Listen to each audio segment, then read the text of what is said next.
Hello everyone, and welcome to the Fictional Vortex. So we are back with an interesting movie on what if Naruto was transported to the Pokemon world and had the power of Lucario. But before we start, I just want to remind you to please subscribe to my channel and hit the like button if you enjoy my content. Let's start the story. Chapter 1. 5-year-old Naruto panted as he leaned against an alley wall. He had blood running down his arm from the kunai stuck in his shoulder, a present he had received from the nice villagers that were hunting him down to wish him a happy birthday. You see, 5 years ago, Kura, the Kyuubi no Kitsune, had been ripped out of his mom, Kushina Uzumaki, by a man calling himself Madara Uchiha. He had used a pair of Sharingan eyes to control Kura and force her to attack the village, before the 4th Hokage sealed her into him, the bastard. He had briefly met Kura the year before after an attack on his birthday, of course Hoon. Lee learned her name before the 4th Hokage's seal activated when Naruto touched the seal, which allowed him to meet his dad. He also met his mom, who was trapped in the seal like Kura. His dad had forced him out of the seal, saying that it wasn't time yet. Within the seal, "Damn this seal," Kura said, pushing, trying to tinker with it from the inside, while Kushina, who was chained to the wall, watched. "Why do you care so much about my son?" she asked, looking at the Demon Queen. After Naruto's brief entrance the year before, Kushina and Kura had done a lot of talking, more than when she was sealed inside her. "Because with you trapped in here with me, someone's got to worry about him, even though the only thing I can do right now is heal him," she said, still looking over the seal, trying to change in so that she can do more for Naruto. Add a counterclockwise seal over the original seal. It should counteract the seal for the most part and allow you to use your power for more than just healing him, she said, getting a confused look from Kura.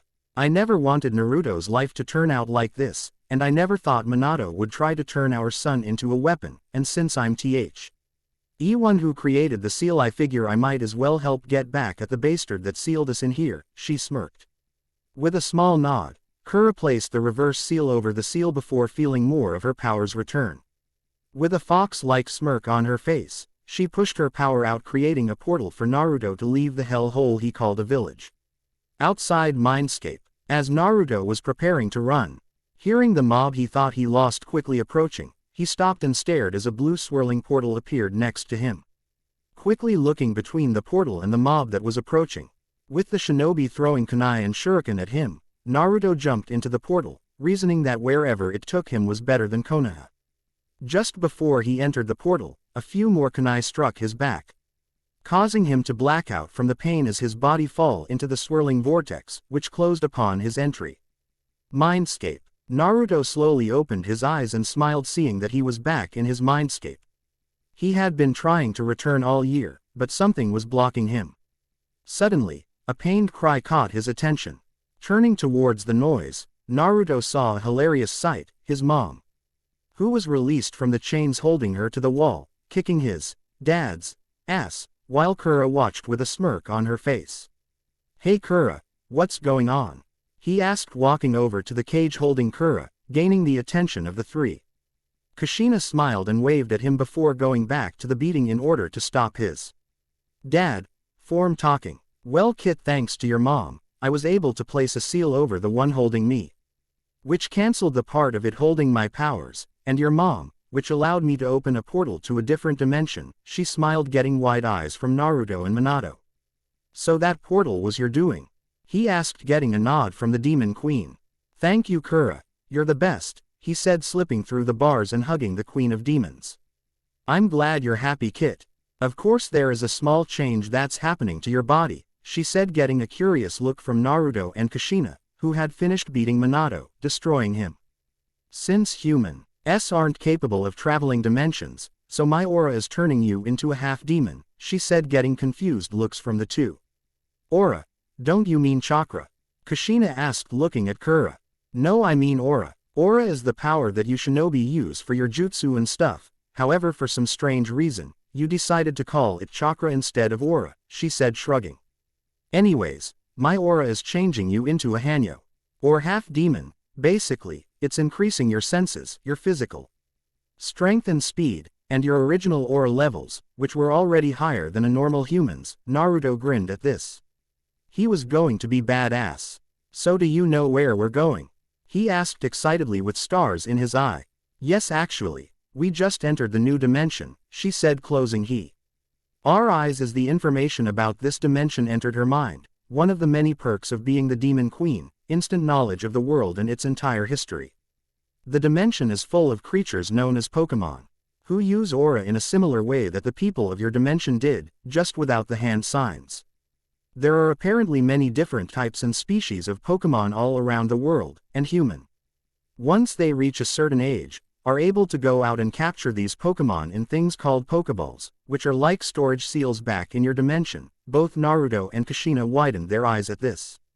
Humans then use the Pokemon they capture to battle in competitions known as the Pokemon League and in contests which show of a Pokemon's power and beauty.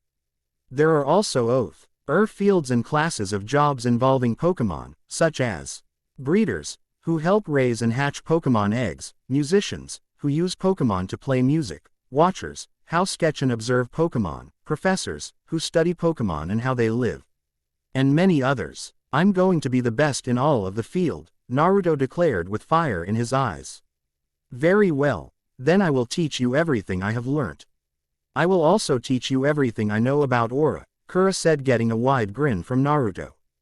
However, you might want to wake up. No, the woman who found you is starting to get worried, she said, getting a nod from Naruto before he vanished. Outside Mindscape, Naruto slowly opened his eyes and glanced around the room, noticing he was in a hospital room with a nurse looking at a clipboard. Oh, you're awake, how are you feeling? The nurse asked with a small smile once she noticed Naruto. Where am I? He asked, looking around the white room before looking out the window and seeing what he assumed were Pokemon, since he had never seen birds like them fly by the window. You're in Pallet Town. You were found passed out on the road covered in blood, she said, checking his pulse and vital signs. The people who brought you here are outside waiting if you would like to meet them, she said, getting a nod from Naruto before she left the room. A few minutes later, the door opened and Naruto, who was standing up and stretching, turned to face the door. Standing in the door was a 5-year-old girl with short black hair and black eyes. She was wearing a pair of blue jeans and a pink t-shirt. Standing behind her was a woman with brown hair that went to her shoulder blades and brown eyes. She was wearing a blue skirt and yellow shirt and a pink blouse which held together by a single button. Both of them, along with the nurse, were staring at Naruto with wide eyes. The reason, he had been in a coma for 2 months.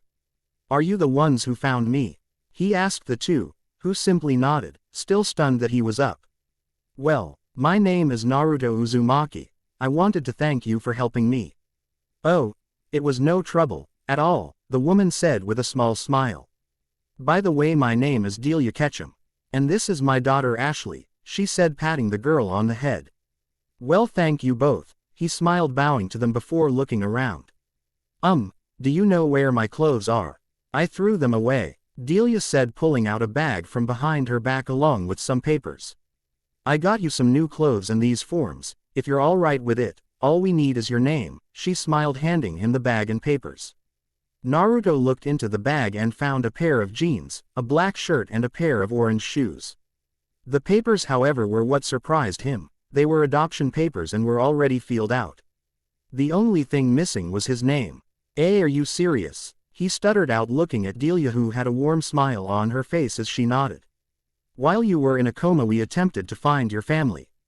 But since you weren't registered anywhere, I decided to adopt you, if you're all right with that, she smiled as Naruto teared up, before hugging her. With a small smile on her face, the nurse left the room, which Naruto noticed, and with a quick word with Kura, decided to tell Delia about himself before signing the paper. Over the next hour, Naruto told both Delia and Ashley, who, by the end of his story, were hugging him as all three cried. Naruto rushed through the forest surrounding Pallet Town, heading in the direction that he had sensed a large source of aura. It had been 3 years since the Ketchums had adopted him, and Naruto couldn't be happier. He now had a family that loved him, even if he was a Hanyo. He had even begun training in how to use aura, along with Ashley, who had a large reserve of aura as well. Thanks to all of the training he had received from Kura and his mom, Naruto was now a high genin according to his mom anyways. Naruto had changed a little over the last 3 years. His hair was still as spiky as ever, however it had gone from blonde to a russet red thanks to him becoming a Hanyo, and his eyes, while still blue, had slits for pupils. He was wearing a pair of blue jeans and a dark orange muscle shirt, which showed of his muscle, and a pair of black shoes with orange strips. After a few more minutes of tree hopping, Naruto came upon a sight that made him mad. A flock of Spearow were picking on what appeared to be a Riolu, however instead of being black and blue like a normal one, it was black and gold with red eyes that were looking at him pleadingly. "Hey, leave her alone," Naruto yelled, jumping out of the trees, gaining the attention of the Spearow, who began attacking him. With speed that was far faster than any man should have, Naruto knocked all of the Spearow out with a combination of agility to increase his speed, or a sphere to knock out the ones that were out of his reach, and quick paw the fighting style Kura taught him. Once all of the Spearow were out, Naruto checked to make sure the Riolu was alive before capturing her in an empty Pokeball he stole from Professor Oak, and heading back to the professor's lab. Half an hour later, Naruto was leaning against the wall in the professor's lab waiting on news on the Riolu's condition. "So how is she, old man?" Naruto asked as Oak walked over to him with the Riolu's Pokeball in hand before handing it to him. "Riolu's going to be just fine," he smiled before getting a disapproving look on his face. "Though I'm not happy that you stole a Pokeball from me." All he got was a deadpanned look from the Hanyo. A week after Naruto was adopted into the Ketchum family, he was introduced to Professor Oak, who was Delia's teacher. Sensing that the man could be trusted, Naruto told him everything, and the man had agreed to teach Naruto everything he knew, even agreed to get a few of his colleagues to help him out. Over the 3 years, Naruto had met a lot of people, all of whom had helped him over the years. First was Professor Elm, from the Johto region, who helped Naruto study the breeding patterns and interactions between Pokemon. After that was Professor Birch, from the Hoenn region, who helped him study the Pokemon habitats in correlation with human existences. Professor Rowan from the Sinnoh region was next. He helped him study the Pokemon evolutionary patterns. Followed by Professor Araya Juniper from the Unova region, who helped him study Pokemon origins in relation to mythology. He also met other people such as Professor Ivy, who helped him study Pokemon behavior, Kurt, who taught him how to make Pokeballs, Johanna, a friend of Delia's from Sinnoh and a champion Pokemon coordinator, to taught him about Pokemon contests, Cynthia, who taught him about the myths of the Pokemon world and was someone Naruto declared he would marry when he became a Pokemon trainer, and Pyramid King Brandon, who taught him about archaeology. "Sorry, old man, but when I sensed her using aura, I grabbed a Pokeball and ran. I wasn't even thinking when I did it," he said, rubbing the back of his head sheepishly. "Well, as long as you take care of this Riolu, I'll forget it this one time," he said, getting a nod from Naruto before he ran off to get better acquainted with his first Pokemon.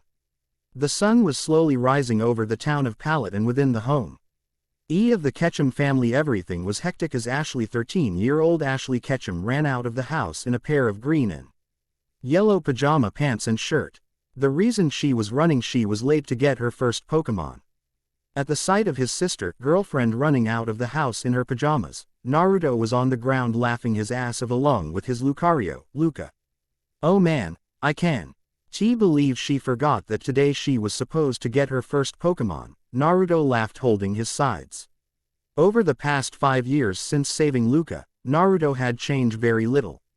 His hair now had the middle of his back, and his eyes had taken on a reddish tint to them. He was currently wearing a pair of jeans, a black t-shirt, and black jacket with the kanji for hardcore Hanyos on the back, which was the name of the band he had made with his Pokemon.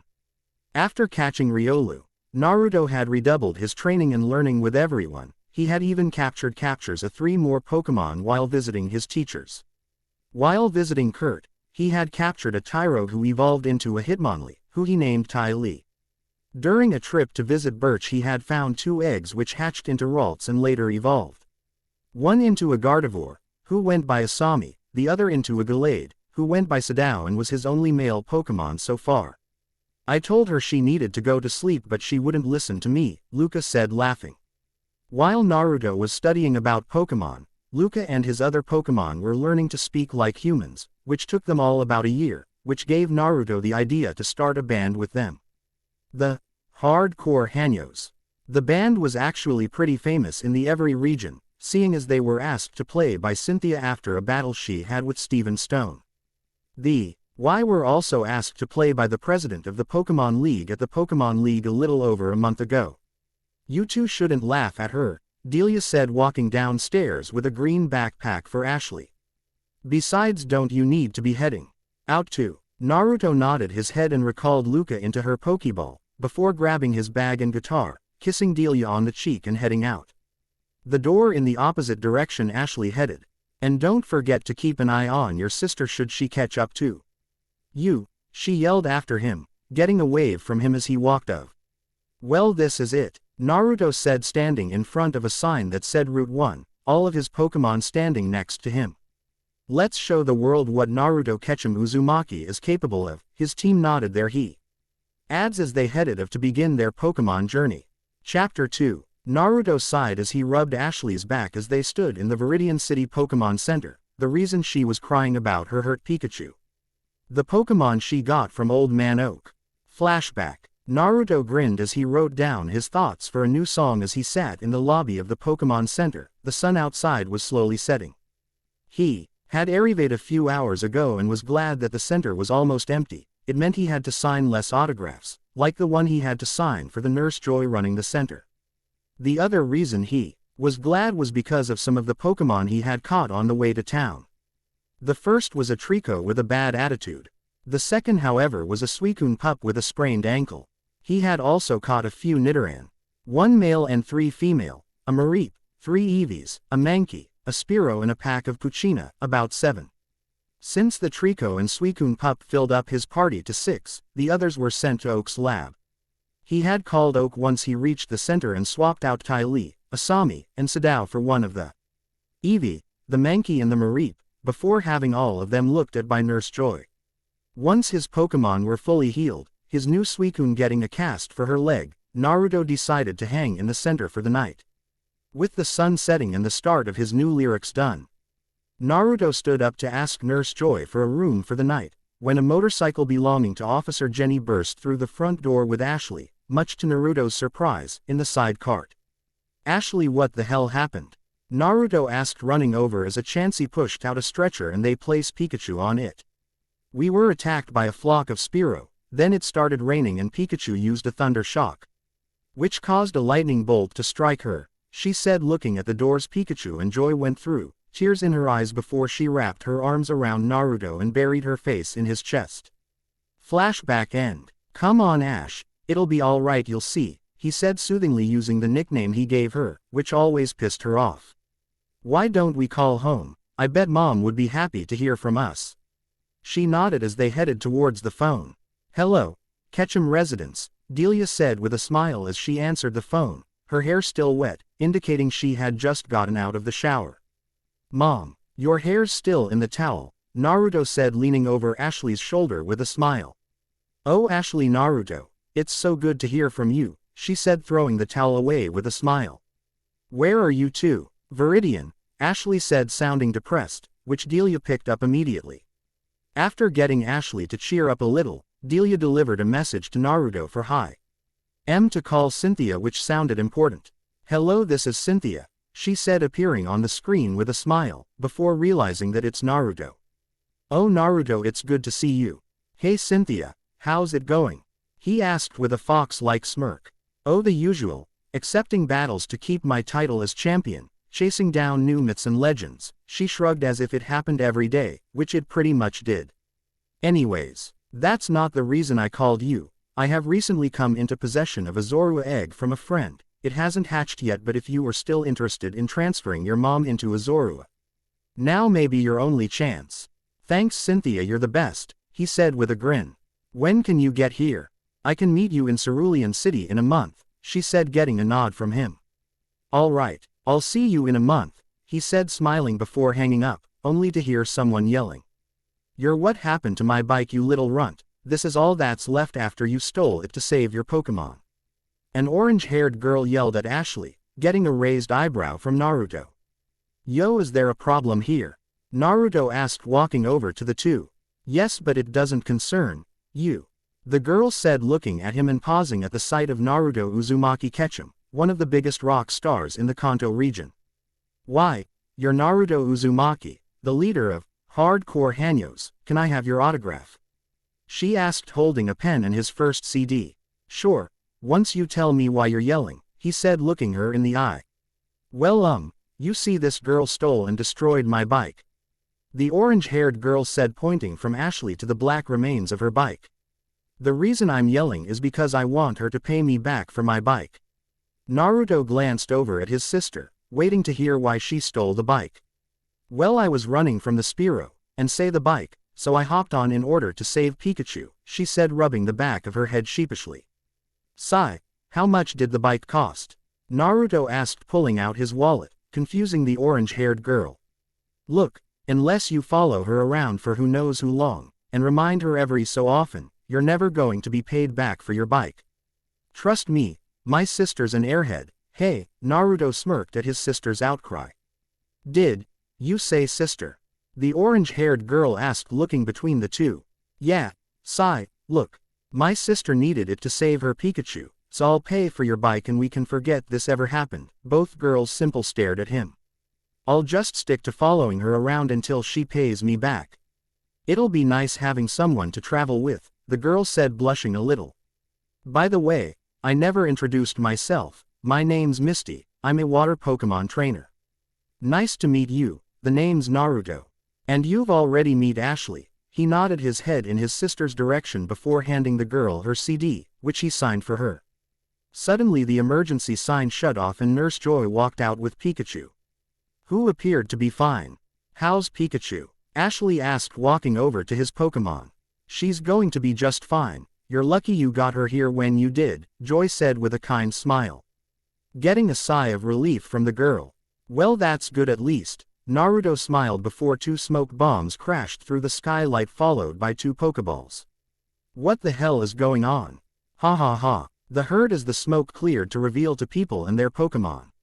Prepare for trouble, and make it double, they said, getting a face palm from Naruto. To protect the world from devastation. To unite all peoples within our nation. To denounce the evils of truth and love. To extend our reach to the stars above. Jesse, said a woman with long red hair. James, the man with blue hair. Team Rocket blasts off at the speed of light. Surrender now or prepare to fight. Meowth, that's right, said a talking Meowth, causing Naruto and Ashley to blink, since Hey, though Naruto's Pokemon were the only ones able to talk. Who the hell are you two? Naruto asked, looking at them with a raised eyebrow. We're Team Rocket, Meowth, said the cat Pokemon. We're here to swipe all of the valuable Pokemon, it smirked. That's right, so just hand over all of your Pokemon and no one gets hurt, Jesse said with a smirk. Yeah, let's nod and say we did, Naruto smirked, grabbing one of his Pokeballs. Now I need all of you to keep this a secret. Don't want everyone and their dogs to know I have her. He tossed the Pokeball into the air, releasing Suicune, shocking everyone except Joy. What type of Pokemon is that? Ashley asked, holding up her Pokédex. No data available, the Pokédex said. Sorry sis, but you aren't going to find any data on this girl in the Pokédex you got. Naruto smirked, glancing at her before turning to face Team Rocket. Alright Suicune, let's send these losers flying, sheer cold. Suicune opened her mouth, her eyes glowing icy blue, before firing a blast of cold wind at the two and their Pokemon, freezing them solid, along with the entire entrance to the Pokemon Center, before they went flying. Well damn, that's a lot more power than I thought. Naruto smirked, petting the pup, as she limped over to him. That was really good, Aurora. Thank you Naruto, she said, rubbing her head against her trainer's hand in a loving way.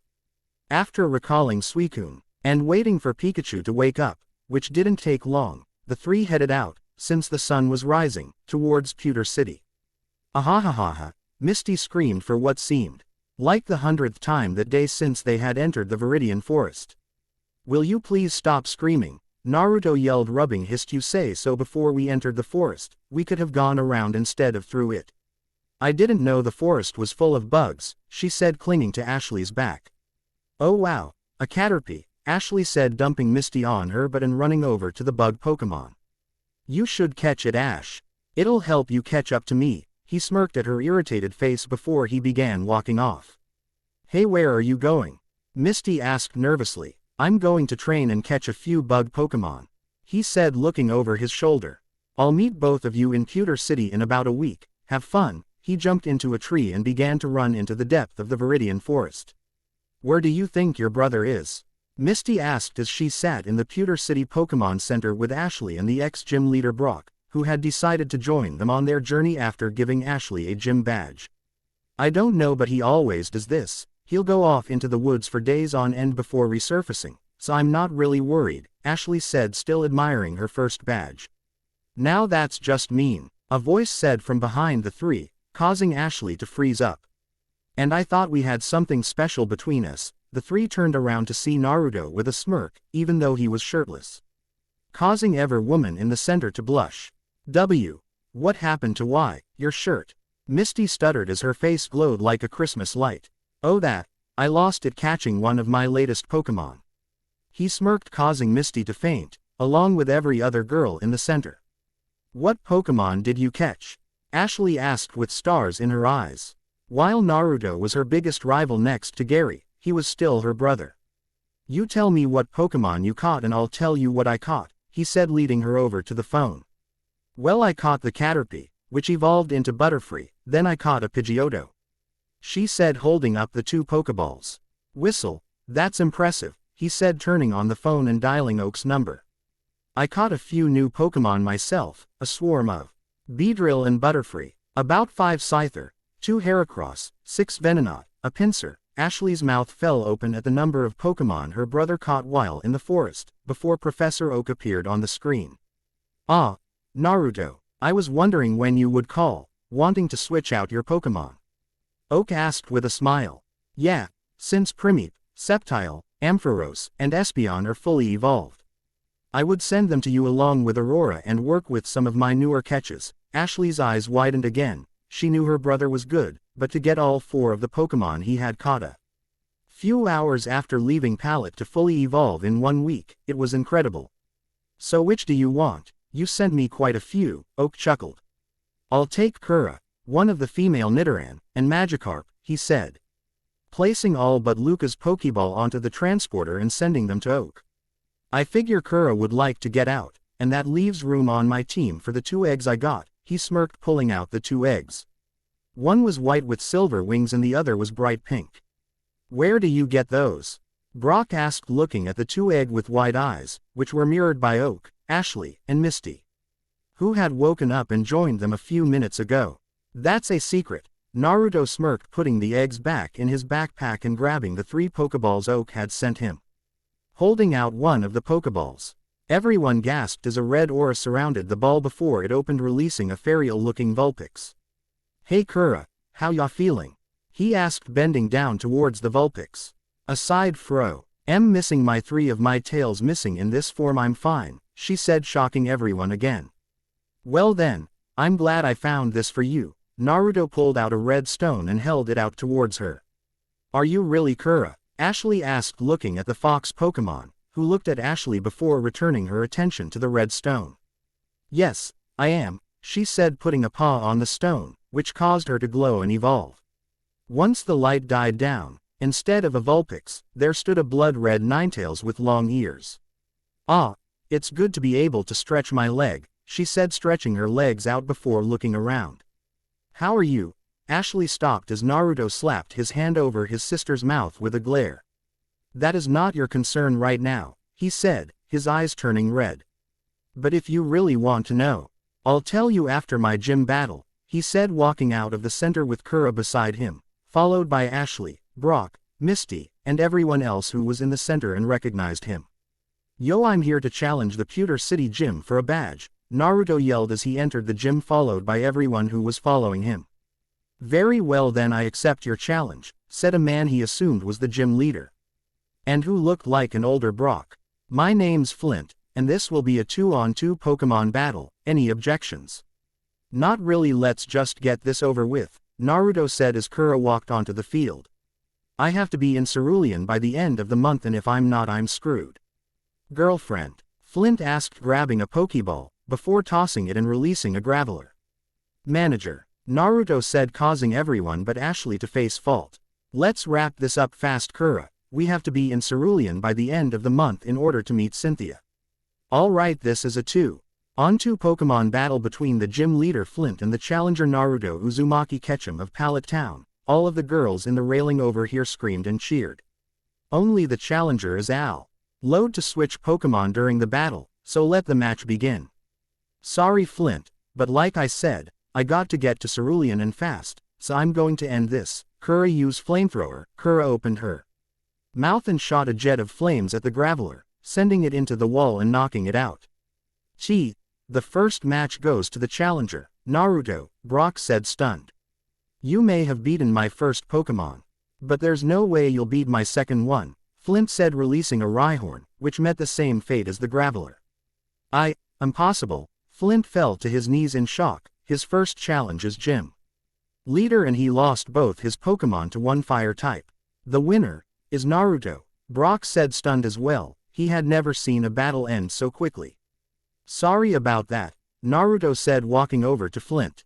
But like I said, I only have until the end of the month or else I'm screwed. Flint nodded in understanding as he handed Naruto the badge. Thanks, I really am sorry. Naruto stopped at the door. Oh, and Ashley. If you want to find out about Kura, meet me in Cerulean in 1 month. He smirked at seeing her eye twitch before running out the door, followed closely by the scariest thing on earth, fangirls. Chapter 3. It was a bright warm day in Cerulean City. The sun was shining brightly, people were walking and shopping, and cheering could be heard coming from the Cerulean City Pokemon Contest building.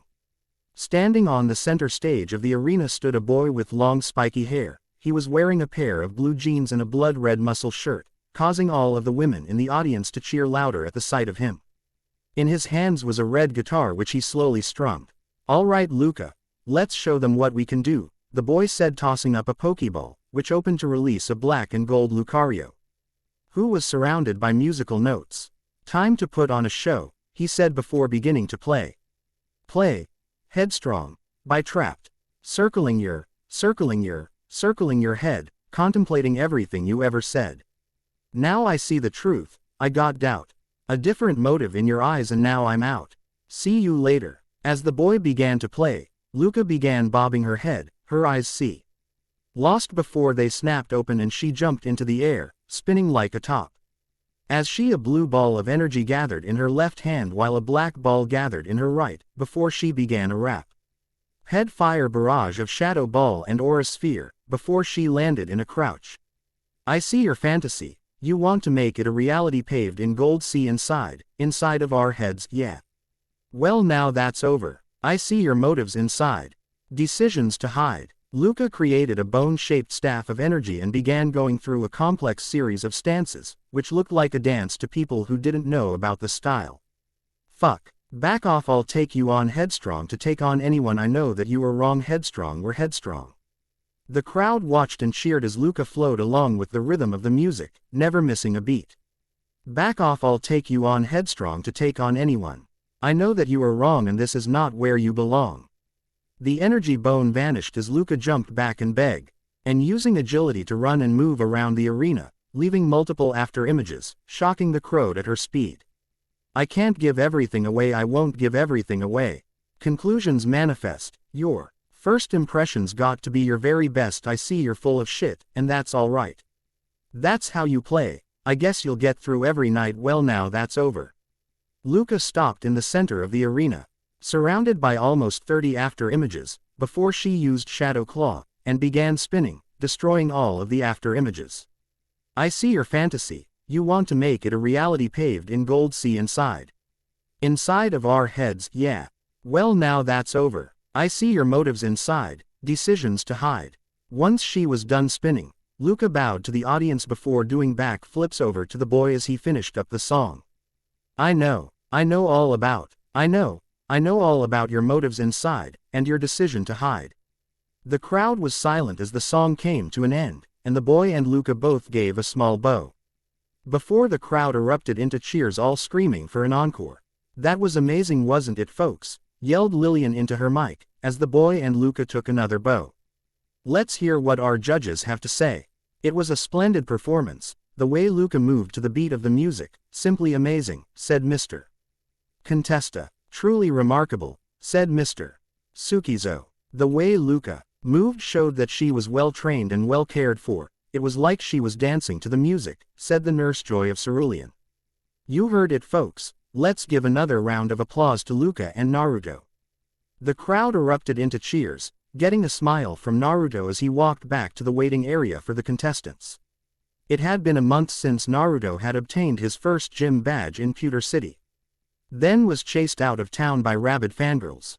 After leaving Pewter, Naruto traveled through Mt. Moon, capturing a few Sandshrew and Zubat. He even managed to capture a pair of Clefairy. He also spent a week digging in the tunnel, which enabled him to find a few moonstones, 3 old ambers, 4 helix fossil and 6 dome fossil. After leaving Mt. Moon, Naruto headed for the famous Cerulean Cave, where he watched, sketched, and captured a few of the different Pokémon. He also captured a Lugia and Mew, when the 2 eggs he had hatched, surprising him. That was a beautiful performance, said a voice as he entered the waiting room. Looking over, Naruto grinned as Cynthia, Ashley, Misty, Brock and Kura walked over to him, with a Zorua onto of Kura's head. Thanks Cynthia, Naru, said walking over to her and kissing her, before the Zorua jumped into his arms. After a week in the Cerulean Caves, Naruto headed into town where he met up with Cynthia, who had brought him a Zorua egg for his mom. The egg was said to have been unhealthy and the people who were raising it until it hatched were about to throw it out when Cynthia appeared and took the egg, while it wouldn't hatch on its own. It would with a new soul inside it. Once Kushina was inside the egg, it hatched to reveal a health Kushina. 3 days after Kushina hatched, Ashley and her friends arrived, and Naruto kept his promise about explaining things to Ashley, also revealing a few things to Brock and Misty. Yeah, that was awesome. We get a live concert and we get to watch a Pokemon contest. This is the best, Misty said with excitedly. So was that one of your new songs? Ashley asked looking at Luca, who nodded her head. Yes, we came up with it inside the Cerulean Cave, while practicing for the contest. Then he did a practice play when getting the Cascade badge. Luca shook her head while glancing over at Naruto. I think he made fangirls out of his fellow stars at the Cerulean Gym. Oh no, those E3 were already huge fangirls of his, Misty said, leaving out the fact that she was also a fangirl and tried to brag that she got his autograph, only to find they each got a personal picture with him. Each with them kissing him on the cheek. Well, you can't blame them. People love music and the fact that he's also a Pokemon trainer, coordinator, breeder, researcher, watcher and connoisseur, among other things. You would expect him to have a lot of fans and followers, Brock said calmly, before appearing before Naruto bowing. Please teach me, master, he said, causing everyone to sweat drop. Yes, well, ignoring Brock's craziness for now, Brock was in a corner with a dark cloud hanging over his head. You have to remember that I was only playing the part meant for the lead guitar, that wasn't including the rest of the band. Naruto said, getting nods from them. It was still a great performance, Kushina said, having moved onto his head, since his hair was so soft, like fur. She's right, but what are you going to do for the next round? Kura asked looking over at the screen, showing that he was one of the 4 finalists, and he was in the first match. I guess we go out there and win, Naruto and Luca said in unison. Causing Kushina to giggle at that, he only 13 going on 14 and he was already thinking in sync with his girls. Alright ladies and gentlemen, sorry for the wait. Now let's get ready for the round. Lillian yelled, get a cheer from the crowd. First we have Alex from Celadon City, a boy with dark brown hair raised his hand in victory. Next we have the famous Naruto Ketchum from Pallet Town. The crowd went crazy as Naruto waved with a small smirk on his face, causing all of the women in the stand to begin drooling. There are 30 seconds on the clock, and begin. Let's go Scyther, Alex yelled, throwing a Pokeball and releasing his Scyther onto the field. Let's rock this show, Naruto said, releasing Luca, who had a smirk on her face. Let's start things up. Bone Rush. Luca created a bone made of energy and rushed at the Scyther. Counter it with Slash, Alex said, as Scyther and Luca began engaging in a fierce battle. Luca, use Blaze Kick. Luca pushed Scyther a few feet away from her as flames covered her foot, before she shot at the bug Pokemon, before flipping onto her hands and lashing out at it while spinning, landing multiple hits before knocking Scyther out. Scyther is unable to battle. That means that Naruto and Luca win the first match of the second round, Lillian said, getting cheers from the crowd. While Naruto walked over and offered his hand to Alex, who took it with a smile before they headed back to the waiting area. As the second battle began, Naruto leaned against the wall, his eyes closed, as he thought back to how Luca had evolved. Flashback. Naruto and Luca were standing on the edge of a lake in the Sinnoh region. They were visiting Professor Rowan and had just finished the day's work and decided to visit the lake. So this is Lake Verity. It's so calm, Naruto said, looking around in amazement at how serene the place was. Yeah, you're right, it is nice, Luca said with a smile. Hey, how about a spar on top of the lake? All right, you're on, Naruto said as the two ran onto the lake, not noticing a pair of curious eyes watching them, since the owner of those eyes was currently invisible. Once the two were on top of the lake, they stared at each other for a few seconds, before shooting forward and engaging in a fierce fight. The owner of the eyes watching them stared in awe as the two traded blows, dodging and blocking the other's attacks before jumping away and firing aura spheres at each other. You're getting better, Luca, Naruto smirked as she shot out of the smoke the two attacks made when they collided, aiming a punch at him, only for him to grab her arm and slam her into the water, before throwing her onto the shore. And you're still annoying, she said as he appeared above her, pinning her down with a smirk on his face before he leaned down and kisses her, shocking the invisible observer. A human and a Pokemon, it seemed impossible. I know, but that's what you love about me, he said before kissing her again, then helping her up. You're right, but I won't lose next time, she said, pouncing on him, pinning him down in a kiss. I love you, she said, breaking the kiss, before she began to glow white, indicating that she was evolving. As the light died down, Naruto stared at his first Pokemon with a smile, before leaning up and kissing his new Lucario. I love you too, he said with a smile before they got up and headed back to Rowan's lab. Flashback end. Naruto smirked at the memory of how his first Pokemon evolved, glancing over at her as she leaned against the wall next to him, her eyes closed and a smirk playing across her lips. Remembering the day I evolved as well? She asked, opening one of her red eyes and glancing at him. Yeah, you were Jew. Saint as beautiful and stubborn now as you were back then, he said, causing her to chuckle. I know, but that's what you love about me, she said as they pushed to the wall and headed towards the arena, the second match having just ended. Alright folks, it's time for the final match of the Cerulean City Pokemon contest, the crowd roared in excitement. First we have Lois from Cinnabar Island, a GI.RL with light pink hair, waved with a smile. And her opponent is Naruto from Pallet Town. The crowd again cheered. You have 30 minutes on the clock, and begin. Light up the stage, Magmar, Lois said, sending out her Magmar. Rock the stage, Luca, Naruto said, releasing Luca, who narrowed her eyes at the fire type. Luca start off with Aura Sphere, counter with Flamethrower, the two attack.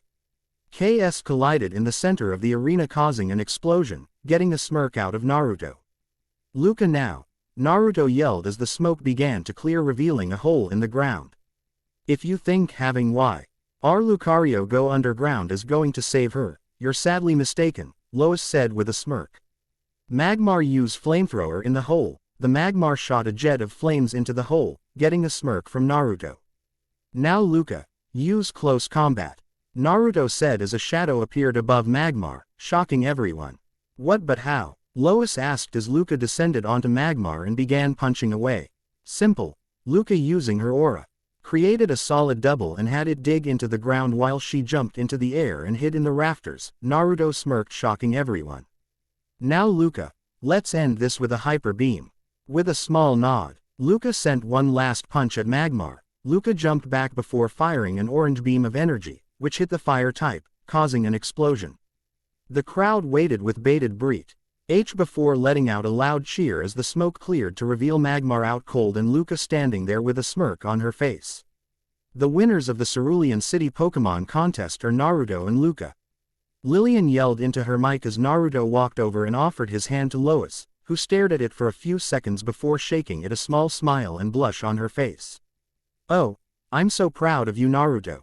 You already have 2 badges and a ribbon, Delia said an hour later as Naruto sat in front of a video phone and showed his mom his ribbon, Luca standing on his right and Kura sitting on his left while Kushina sat on his head.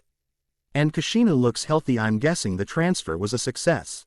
Yeah, of course it's all thanks to Cynthia that she now has a body again, even if it is a baby's, he said while Kushina glared at him, causing the others to chuckle. Just because I'm in the form of a baby, does not mean you can treat me like one, Kushina said smacking him with her paw. Yeah, I know, he said, causing a twitch to appear in her eye. By the way Mom, do you think you could order me a few blue, black and pink apricorns? I was wanting to make a few heavy, lure and love balls. Alright, I'll order them and have them sent to the Pokemon Center in Vermilion City, she said with a smile.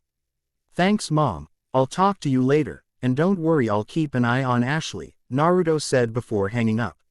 So I take it you're going to be traveling with us? Ashley asked looking over at her boyfriend with a curious look. Just until we arrive at Bill's home, there are some things I need to see him about. Naruto said nodding his head before getting up and heading over to where Cynthia was waiting by the door. It was good seeing you again Cynthia. It was good to see you again as well. I'm sorry to be heading out like this, but I need to be getting back to Sinnoh. My title's not going to defend itself, she chuckled before kissing him. And be sure to take care of Kushina and those two babies, she said getting a nod from him before she left, a small sway in her hips which Naruto's eyes followed until the door closed behind her, cutting of his view. Well, then I guess we should be heading out too, Naruto said glancing at the three behind him, all of whom nodded before following him out the door. Hey Naruto, what two babies was she talking about? Am I? Stai asked glancing over at him with a curious stare. Those two eggs I had back in Pewter hatched a while ago, and since they're babies I have to take care of them, so the only Pokemon I have with me are Kura, Luca, Kushina. The two babies and I had the professor send over Aurora. Who's Aurora? Brock asked getting a grin from Naruto. Well, he looked around to make sure no one was listening, before motioning them to lean in closer. She's a secret, he said happily, causing the three to face-foe as Naruto laughed at their expressions. That's not funny Naruto, Ashley yelled getting a small smile from her brother. Of course it is, and it's my right to keep secrets, he said walking ahead of them. But if you really want to know, then all you have to do is catch me. All three stared at him, thinking it would be easy to catch him. Nodding their heads in agreement to his terms, the three lunged at him only to meet the ground. Now, you don't think I would make it that easy for you do you? They all looked up to see Naruto crouching on a tree branch with a fox-like smile across his face. Like I said, all you have to do is catch me, he said before leaping to another tree a smile on his face as the three teens chased after him, deep into the forest. Chapter 4. Naruto had a small twitch in his eye as he entered Vermilion City. The reason, a few feet ahead him were Ashley, Misty and Brock, who had apparently arrived in the city only moments ago. After they left Cerulean City, it had taken the group nearly 3 weeks before they reached Bill's lighthouse. The main reasons were a Squirtle, which had taken the group hostage before Ashley caught it, a Bulbasaur, who was protecting a small nursery before allowing Ashley to catch it, and a Charmander who was a Bondo, Ned by its trainer before Ashley caught it. Along the way Naruto had captured a few new Pokemon himself, a school of Magikarp, a litter of Growlithe pups he found, and a few Diglett. When asked why he captures so many of each Pokemon, Naruto explained that he was working to be the world's leading Pokemon expert in every field ranging from training to breeding. He explained that by catching multiple Pokemon of the same species it would allow him to study how they interacted in groups and with other Pokemon, as well being able to learn more about their breeding and growing habits. After 3 weeks of travel they arrived at Bill's lighthouse where Naruto received a call from Professor Elm about a group of Pokemon Rangers trapped in Mt. Silver. So without any hesitation Naruto flew to Mt. Silver on his Lugia, who had grown rapidly within 3 weeks, and helped rescue the trapped Rangers, as he was a first-class Ranger. He also took some time to capture a few Pokemon while there. After his trip to Mt. Silver Naruto headed to Vermilion, expecting Ashley to have won her badge and headed out, only to find them arriving minutes before him. What the hell, what are you guys doing here? Naruto asked walking up to them. causing them all to jump in surprise. "Oh, hey Naruto, when did you get here?" Ashley asked, not meeting her brother's eyes or answering his question. "I got here a second ago. But I want to know why you three are just getting here as well."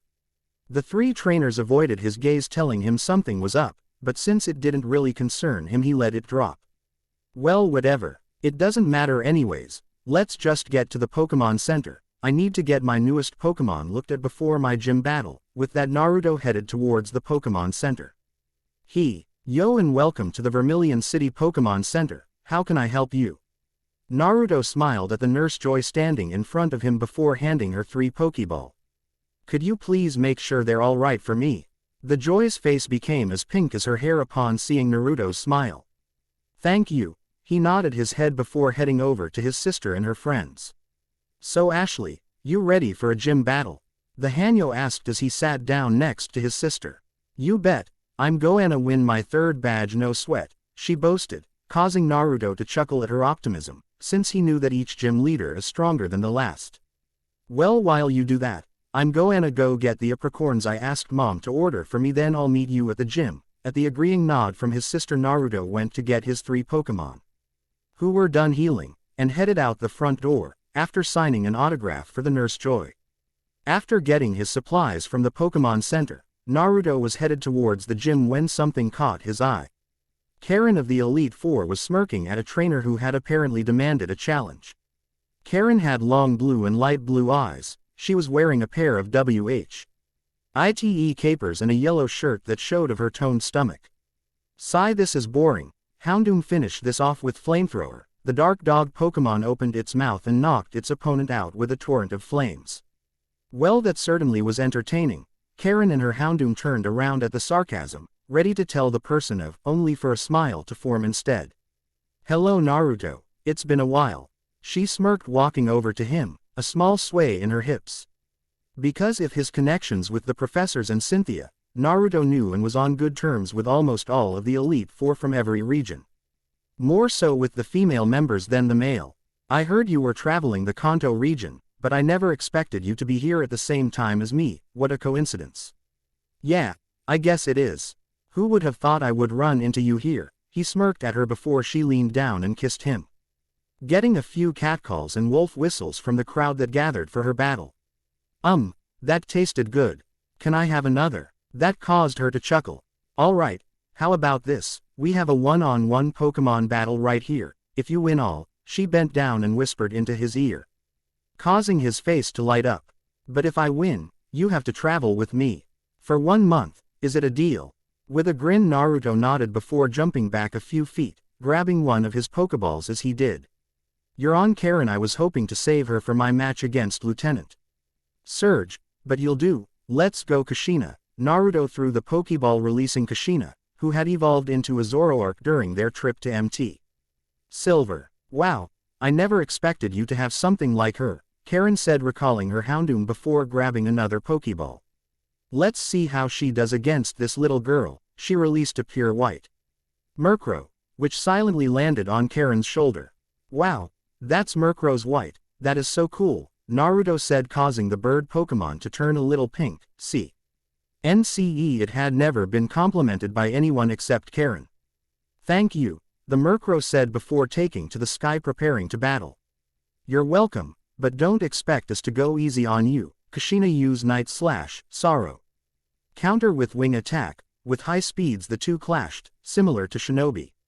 For the next few minutes the small crowd cheered as the two continued to battle, neither given an inch until Naruto called out a move that surprised everyone. "All right Kushina, let's end this with Roar." Kushina had a small smirk on her face before letting out a monstrous roar, which caused everyone to freeze.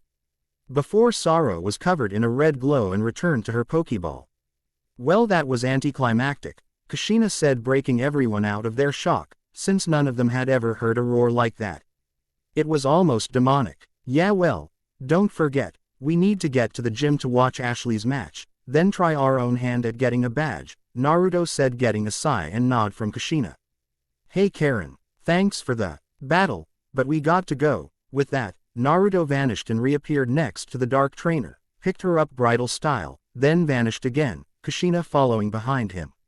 A few minutes later, the three arrived at the gym and with a small smirk on his face, Naruto led them inside, only for his smirk to vanish as he saw Ashley fall to her knees with tears in her eyes next to her Pikachu, which seemed to be pretty hurt. Ashley, what's wrong? What happened to Pikachu? The teary-eyed girl simply looked at him before busting into tears. First, Pikachu was hurt and now her brother comes to see her crying after her loss. So the little baby has a baby brother here to see her loss. Naruto glanced over at Lieutenant Surge, his normal blue eyes now blood red. Are you the one who made Ashley cry? At Surge's smirk, Naruto vanished and reappeared with his fist planted in Surge's stomach, causing the older man to cough up a little blood. No one makes my sister cry while I'm around, he said before appearing next to Ashley, who had Pikachu in her arms, and led her over to her friends and Karen, while treating Pikachu with what he had. You little punk, who do you think you are? Surge growled out, holding his stomach. It had been a long time since he was hit like that and he wasn't planning on taking it sitting down. I think I'm the person who's about to kick your ass for making my sister cry, the redhead said as he pulled out a Pokeball. The fact that I'm here for a gym battle is just a bonus. Ha, you're here for a badge as well. Fine, but don't cry when you lose. He chuckled as his Raichu walked forward. Don't worry, I won't. Teddy, let's go. Naruto tossed the Pokeball he was holding, releasing a small green bear with a crescent moon on its forehead. Ha ha ha, what's this? You think I'm scared of a little teddy bear? Ha ha ha. Teddy's eyes narrowed at the man making fun of her, which caused Naruto to smirk, since he knew Teddy didn't like being made fun of. I wouldn't make fun of her if I were you. Surge laughed harder at this before starting the match. Alright, I warned you. Teddy, finish this in one move, use Seismic Toss. Surge smirked, thinking the bear Pokemon would never reach his Raichu in time to perform the attack, only for his, and everyone in the gym aside from Naruto and Kushina, jaw to drop as the Teddiursa vanished, reappearing under Raichu and kicking him into the air. Once Raichu was high enough, Teddy vanished and reappeared behind the airborne Pokemon, before grabbing its sides and spinning a few times before throwing the electric Pokemon to the ground, creating a small crater and a cloud of dust.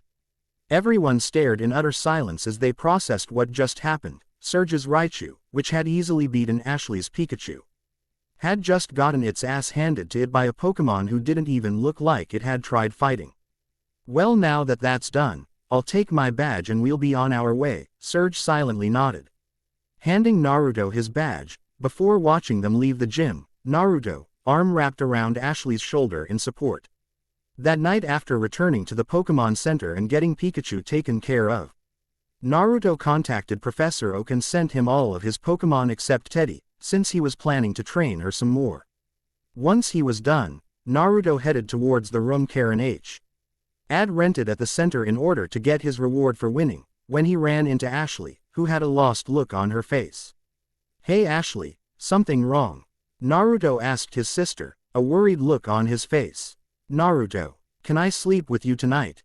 Naruto sighed. He was sure that was what she was going to ask. Sigh, sure, come on. With a warm smile he led her towards Karen's room. Upon knocking on the door, it opened to reveal Karen in a black tank top and black lacy panties. After explaining the situation to Karen, the three headed to bed. Later that night, as the moon hung high in the sky, Naruto sat at the window of the room, a smile on his face as he watched Karen hold Ashley close to her. Sigh, well, I didn't get my reward, but this is a nice change. He smiled at the sight. It was supposed to be just him and Karen, but he could understand Ashley's reasoning for wanting to stay with him. She was never really good with losing, and she had lost pretty badly today. Before he could do anything else, he heard his cell vibrating thanks to his enhanced hearing, seeing as it was on the other side of the room underneath a pile of cloths. Naruto speaking. Hey Elisa, what do need? Another fashion shoot? Sure, we can play for it. When is it? So we need to leave tomorrow in order to get there on time. Sure, I'll leave first thing in the morning. Right, love you too, I'll see you when I get there. With a small shake of his head and one last look at the moon, Naruto headed to bed. Well, it was good seeing you guys again, but I got to go. It was early the next morning and Naruto was standing in front of the Pokemon Center saying his goodbyes to Ashley, her friends and Karen. I'll talk to you guys later. And Ashley, good luck on you gym battle. With that said, Naruto began to walk away. Hey Naruto. Before you go catch, Karen tossed him a Pokeball, which he easily caught. I want you to take care of Sorrow, she's had it rough, and I believe you're just the person to help her, nodding his head in appreciation. Naruto ran off at inhuman speeds, headed towards Celadon City, where Elisa was having her fashion show. Chapter 5. In a large stadium in Celadon City, a huge crowd was gathered in the dark arena. Waiting. The reason, the Unova region's top model was holding a fashion shoot with a special guest, Naruto Ketchum, who was going to be playing a few of his newest songs as an opening. Suddenly the crowd cheered as a light flicked on, revealing Naruto, wearing a pair of black jeans and a blood-red shirt with the logo of his band on the front, a picture of him in his Hanyo form, and holding his guitar. Slowly strumming his guitar, another light flashed on next to him revealing Luca, who began to sing. Play. Mambo by Helena Paparizu. Love has got me caught you. P drives me to the door, every little piece is like knocking at your door.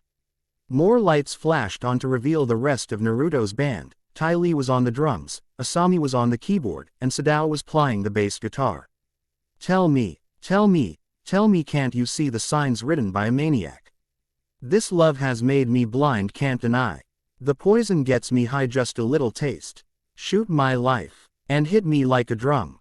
The rest of the lights flashed on, the crowd cheering as Luca began to dance while singing, blocking out everything except for the music. Hey, I feel the mambo aea, the mambo aea. You make my heart go hey. Just like a mambo aea, I let it out. Mambo aea, mambo aea. The crowd went wild as Elisa and a few of the other models, which included the Cerulean sister, moved onto the stage and began dancing along with Luca. You are my obsession, stuck into my heart, never let you here to run, never set apart. Do it. Come and stay tonight, wake up in a fantasy and take a little bite, can't you see? Your love addicted me, just a little taste. Shoot my love, and hit me like a drum.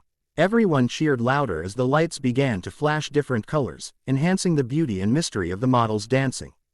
Hey, I feel the mambo aea, the mambo aea. You make my heart move hey. Just like a mambo aea, I let it out. Mambo aea, play the game. And get me hypnotized, wanna feel that vibe, so hey now Mr. Wiz. Get the magic done, let me sway up high, baby, here I am. Luna jumped forward, glowing a light pink color before using attract, which caused all of the guys to have hearts in their eyes. Hey, I feel the mambo aea, the mambo aea. You make my heart move hey. Just like a mambo aea, I let it out. Mambo aea, hey. I feel the mambo aea, the mambo aea. You make my heart move hey. Just like a mambo aea, I let it out.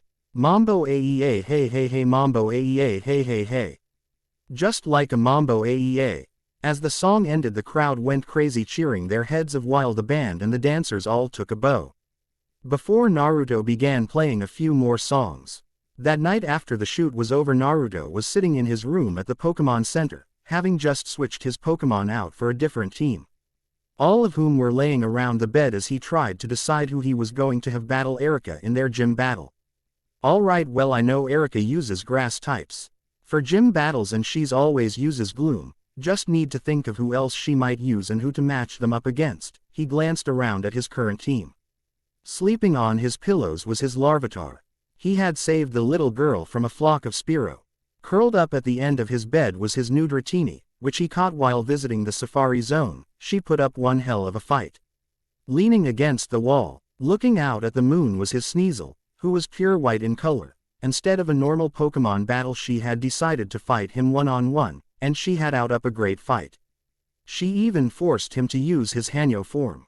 Sleeping with her head in Sneasel's lap was his Charmander, who was completely black, even the flame on her tail was black. He had saved her from some poachers. Curled up in his lap was his third Eevee, since the first two evolved into an Espeon and Umbreon, and finally sprawled out at his feet was a Bulbasaur. He had found her laying on the side of the road. She had been abandoned by her trainer since she refused to evolve. Sigh, I guess I can decide on who to use in the morning. Smiling at the sight of his family, Naruto recalled all of them to his Pokeball before stretching. preparing to head to bed, only to turn as someone knocked on the door to his room. Curious as to who would be knocking at his door at this hour, Naruto opened it and stared. Standing in front of him was Elisa with a bag. "Elisa, what are you doing here?" he asked, though he had a guess, since he could smell the pheromones rolling off of her in waves. "Well, I came to keep you company tonight." She smirked as she entered his room and placed her bag in the chair he had been sitting in moments ago, before she started to remove her shirt, showing Naruto her bare chest, since she wasn't wearing a bra. The next morning, Naruto stood next to Elisa as they stood outside the Celadon City gym, with over 100 of Naruto's fans behind them wanting to see the famous teen battle. "So you ready for this?"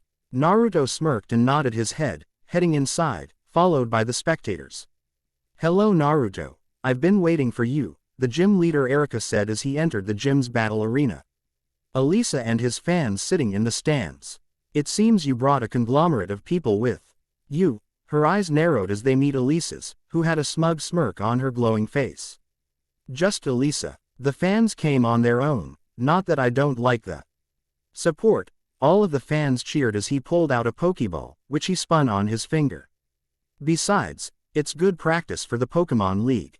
"That's true, I guess." She sent one last glare at Nimbasa gym leader before nodding to the referee to begin the battle. "This will be a 3-on-3 Pokemon battle between the gym leader Erika and the challenger Naruto Ketchum of Pallet Town," the crowd cheered. "The battle will end when all of the Pokemon on one side are unable to battle. Only the challenger may switch Pokemon during the match. Are both trainers ready?" Both nodded. "Then let the match begin. I'll start off with you. Go Weepinbell." Erika released her first Pokemon, which gave a small wave at seeing Naruto. "I figured you'd start off with someone I know, and as much as I don't want to hurt Weepinbell, I'm now losing this match. Go Rose." Bulbasaur appeared, ready for a fight.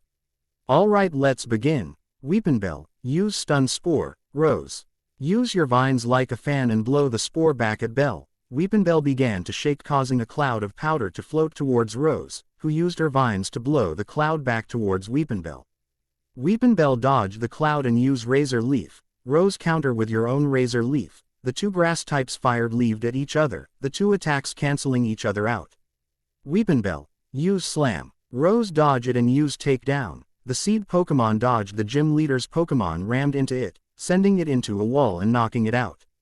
Weepinbell is unable to battle. The first round goes to the challenger, the ref said, raising a flag, causing the crowd to cheer. "Well, you're stronger than I thought you'd be, Naruto." Everyone gained a sweat drop as Naruto huddled against the wall. A dark cloud over his head as he muttered about Erika doubting him. "But it doesn't mean you'll win. Go Tangela," she called out, releasing a blue Pokemon, who glared at Naruto, causing him to shiver. "Why are you torturing me with her?" Naruto asked as he recalled Rose to her Pokeball. He knew he needed to use someone that would end the match before Tangela got a hold of him. She hated him because of how close he was to her trainer.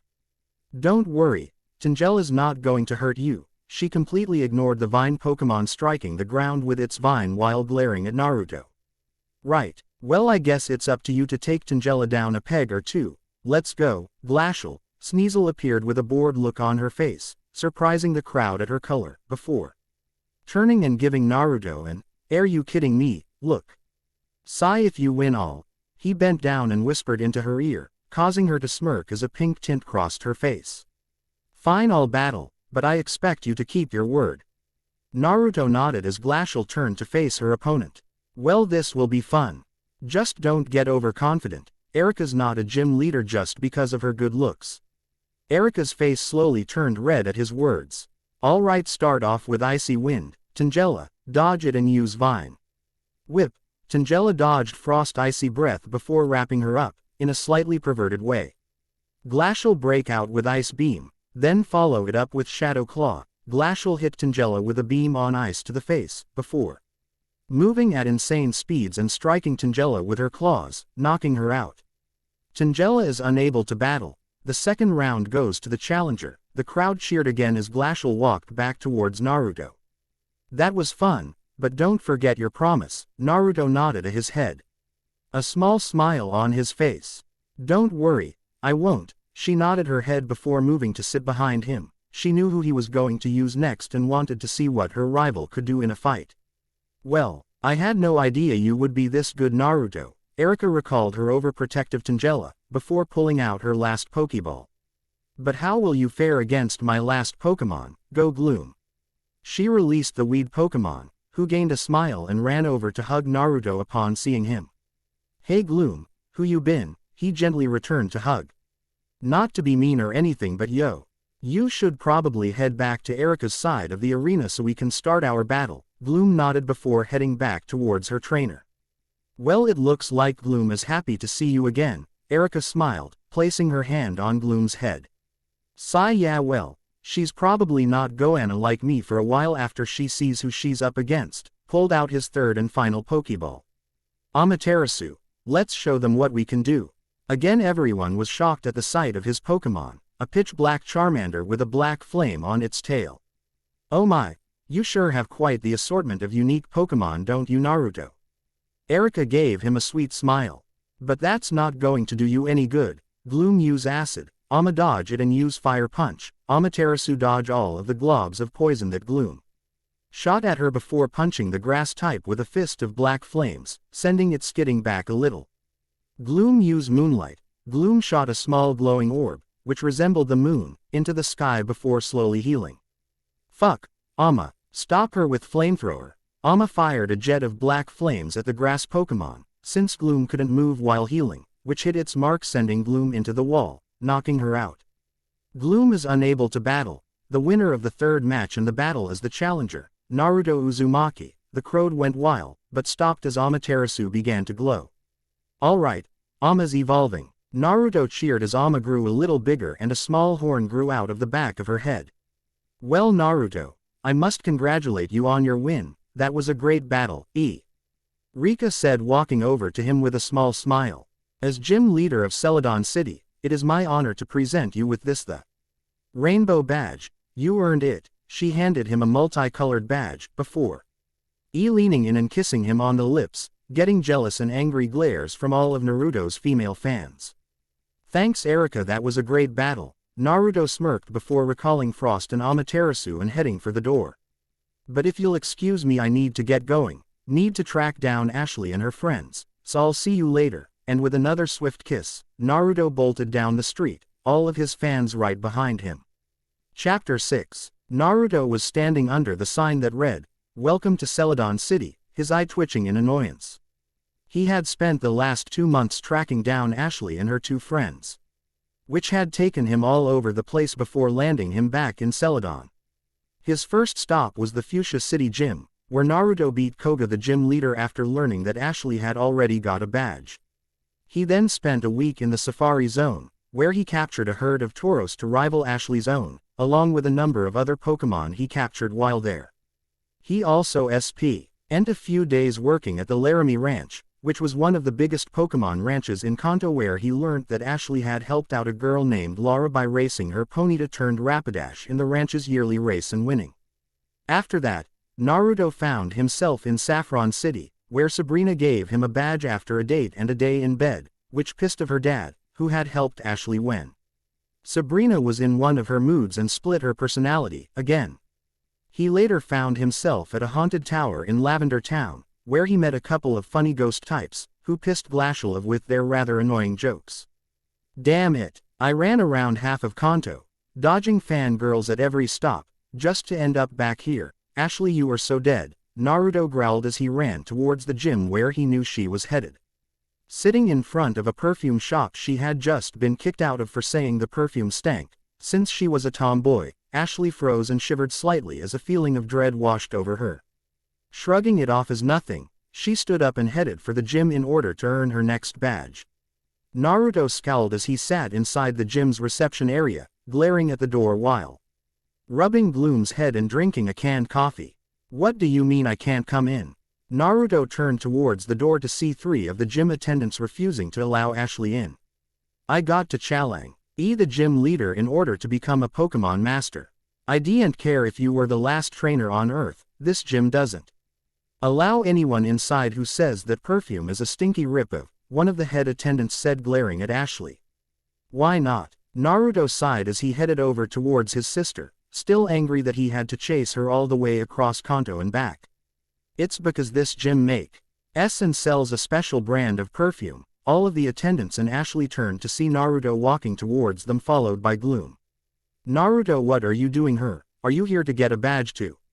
The twitch in Naruto's eye returned at her question. Of course not. I got the rainbow badge over a month ago. He then appeared behind her and slapped the back of her head. And that's for making me chase you all over Kanto and back. Honestly, your sense of direction is even worse than when we were kids. You don't have to be so mean about it, she pouted, getting a blank look from Naruto, who turned to face the one stopping Ashley from entering the gym. Sai, can you tell me exactly why she's not allowed in the gym? He asked, picking up Gloom and holding her in his arms. She said that perfume is just a waste of money and that it stinks. Naruto let out a sigh. He knew he'd be hearing about this later. If she was being prevented from entering the gym, it really meant that she somehow insulted Erika. Which you just didn't do. Sai, don't worry, I'll take care of it. He turned to face Ashley. Follow me. He began walking towards the battle arena, Ashley and all of the attendants following him. Ashley, we are going to have a Pokemon battle. Now there are two reasons for this. The first is to see how far you have come as a trainer, and second, if you can impress me, I'll talk with Erika about battling you for your badge. Really? At his nod, she ran over and hugged him with all of her might before moving over to the challenger box while Naruto took the gym leader's box, Gloom standing beside him. All right, now, this will be a 3-on-3 match, just like it would be if you were battling the gym leader. He gestured for the referee to take her place and call the matches just like a gym battle. And Ashley, just like a gym leader, I'm not going to go easy on you, she nodded with a determined look on her face. All right, this will be a 3-on-3 match between Naruto Ketchum and Ashley Ketchum. There is no time limit. The match will end when all three of either trainer's Pokemon are unable to battle, or both trainers ready.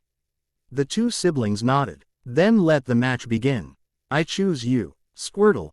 Ashley released her first Pokemon, which was the Squirtle she caught on their way to Bill's lighthouse. A water type. Very well then, show her what you got, Kasumi. Naruto released his Dratini, who was almost ready to evolve. Wow, when did you get a Dratini? Ashley asked, pulling out her Pokédex and getting info on Dratini, who had a tired look on her face as she glanced at her opponent. That doesn't matter. Now Kasumi start off with Rap. Squirtle dodge it. The turtle Pokemon tried to jump out of the way but wasn't fast enough to avoid the dragon Pokemon. Good, now use Slam. Squirtle use Withdraw. The water type ducked into its shell as the Kasumi twisted her body and slammed her opponent into the ground, only for the Squirtle to pee back up with a determined look on his face.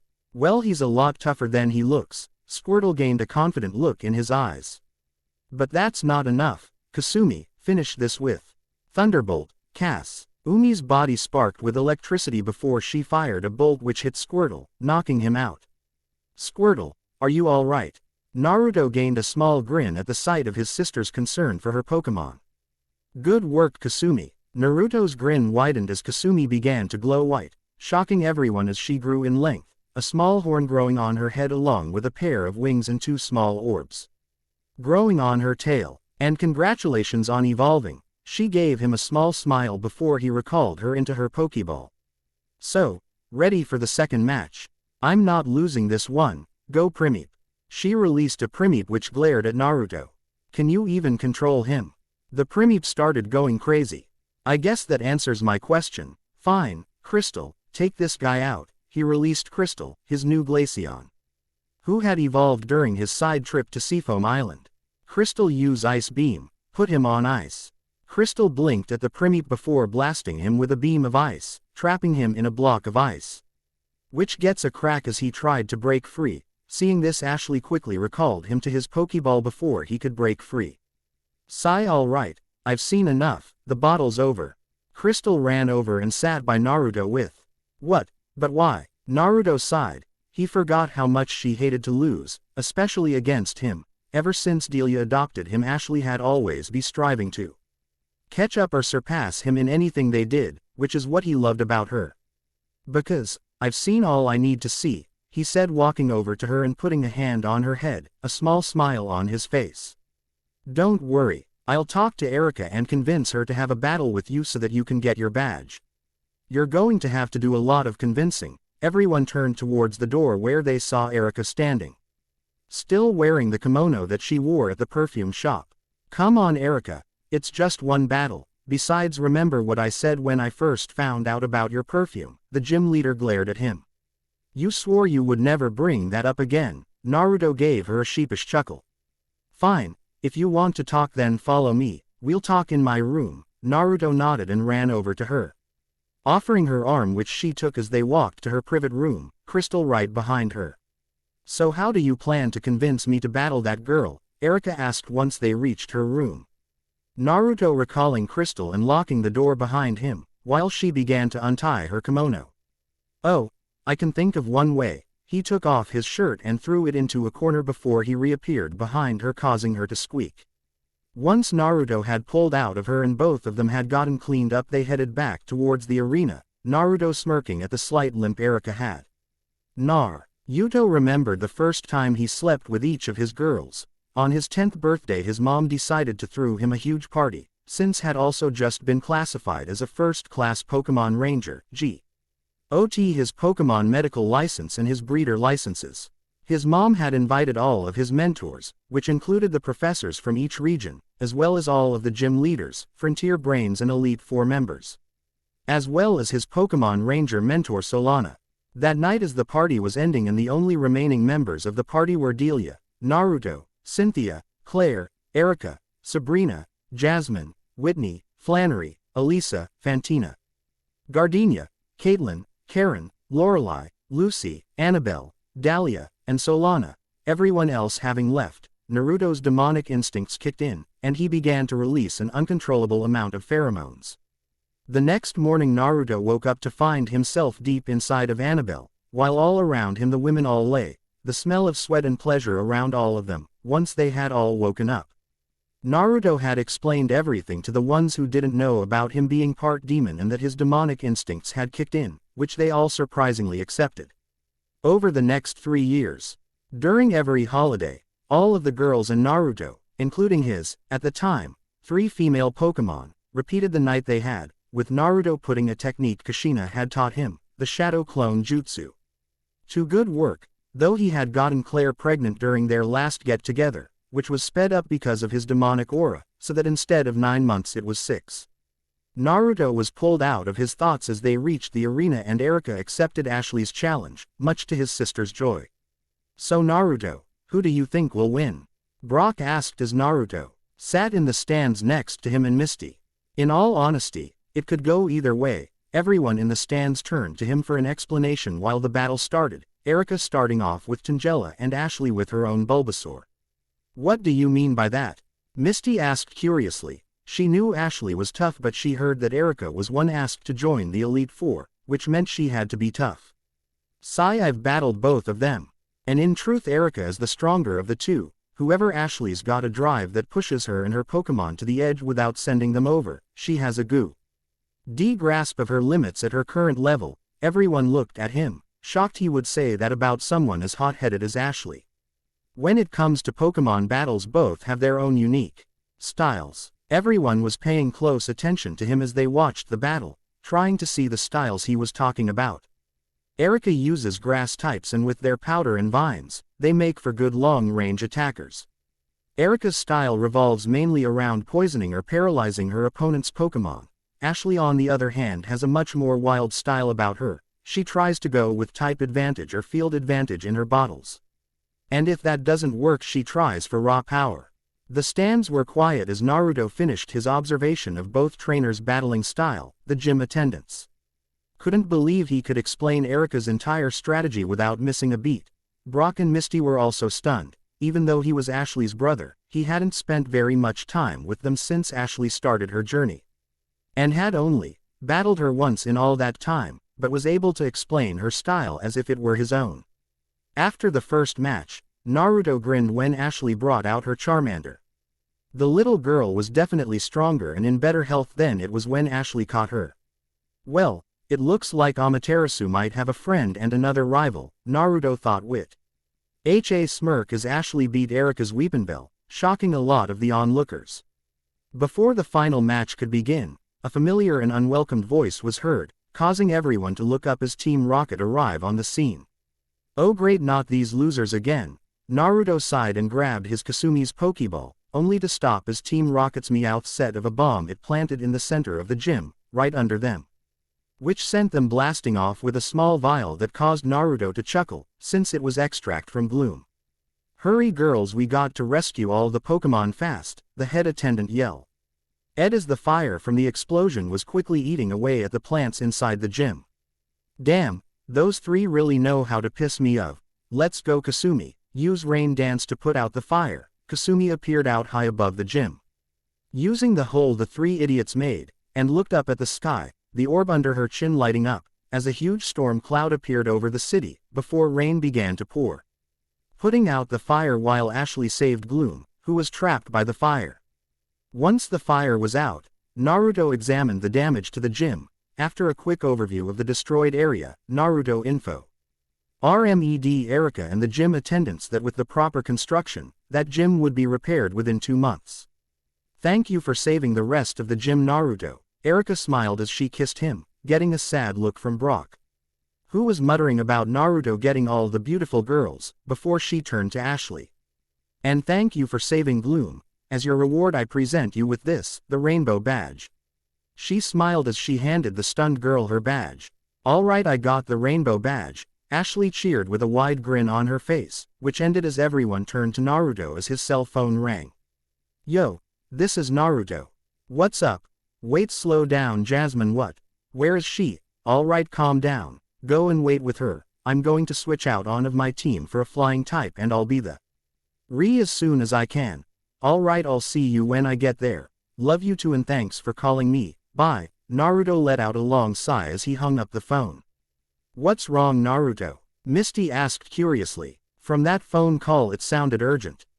Claire's gone into labor. Jasmine's at the Blackthorn City hospital with her. Erika and Ashley both gasped. They knew about Claire being pregnant and were happy for her. Brock and Misty on the other hand were confused. Who's Claire? The two asked in confusion, only to be ignored as Erika and Ashley dragged Naruto to the Pokemon Center to get one of his flying Pokemon. Are you sure you don't want to come? Naruto asked a few minutes later as he glanced at Erika and Ashley from the back of his now fully grown Lugia, whom he swapped out for his Larvitar.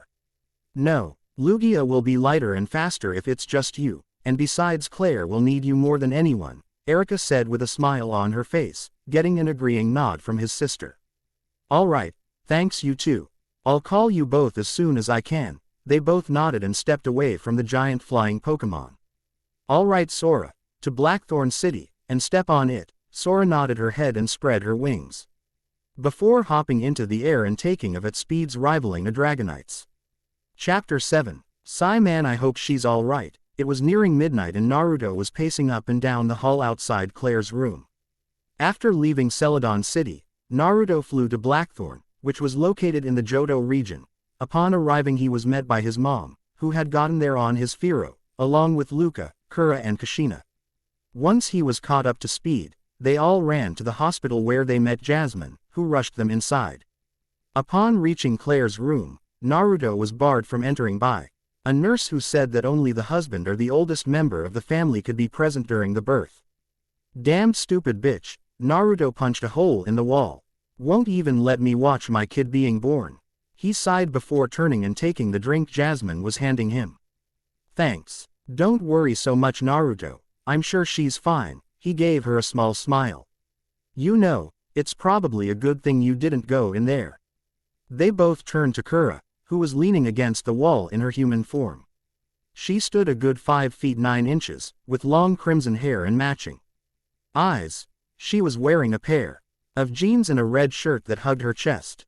Behind her was a long fox tail, her 9 tails merging into one for convenience, and a pair of fox ears sat on top of her head. What do you mean by that? Jasmine asked with a confused look on her face. Why would it be good for Naruto not to see the birth of his first child? Because, when Naruto turned 10 his body began to change again, Naruto and Jasmine raised an eyebrow at her. When Naruto entered the portal I made to bring him here, his body couldn't take the strain of jumping dimensions, no human body can, which is why I turned him into a Hanyo. So that he could survive. They both nodded in understanding.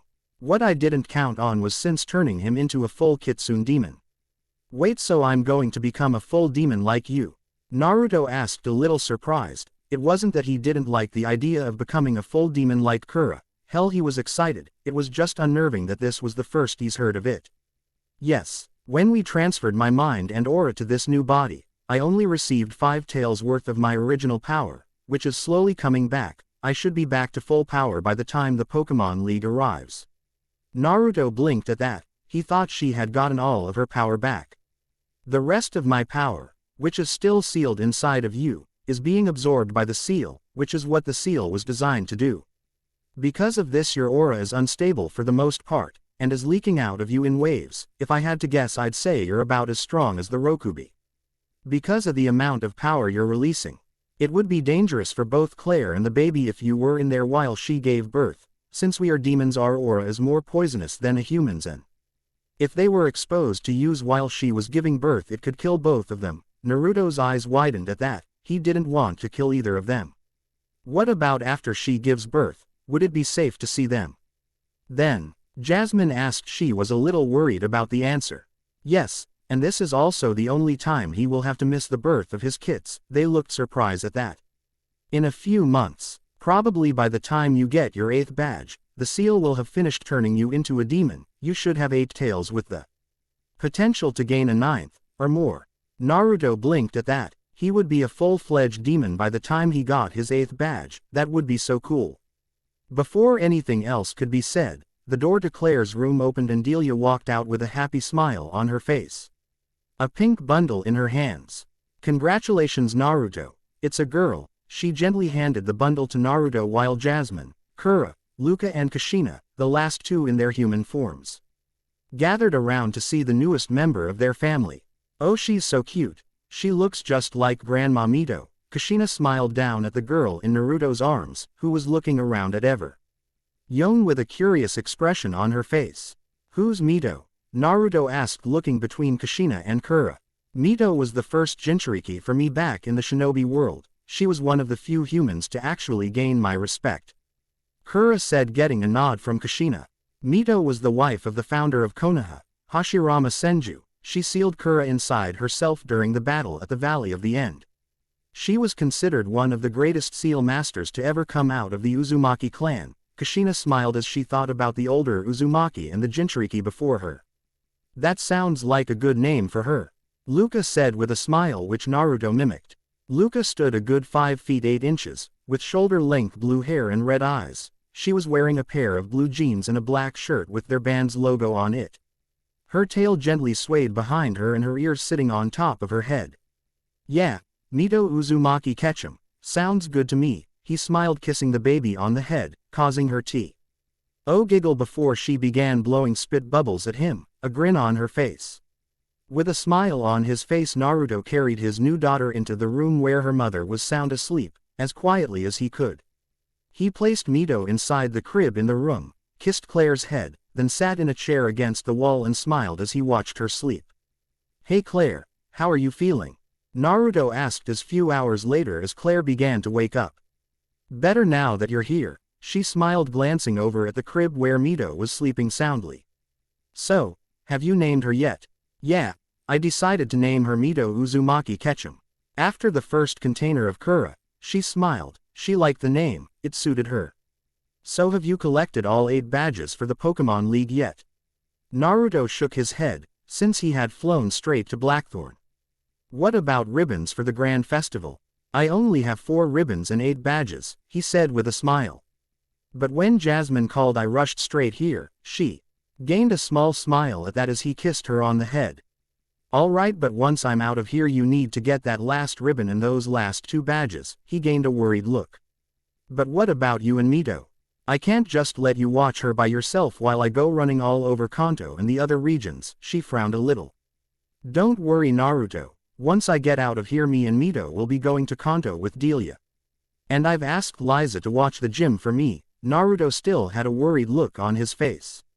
Naruto, it's important that you continue your journey so that you can support and guide your daughter in the future.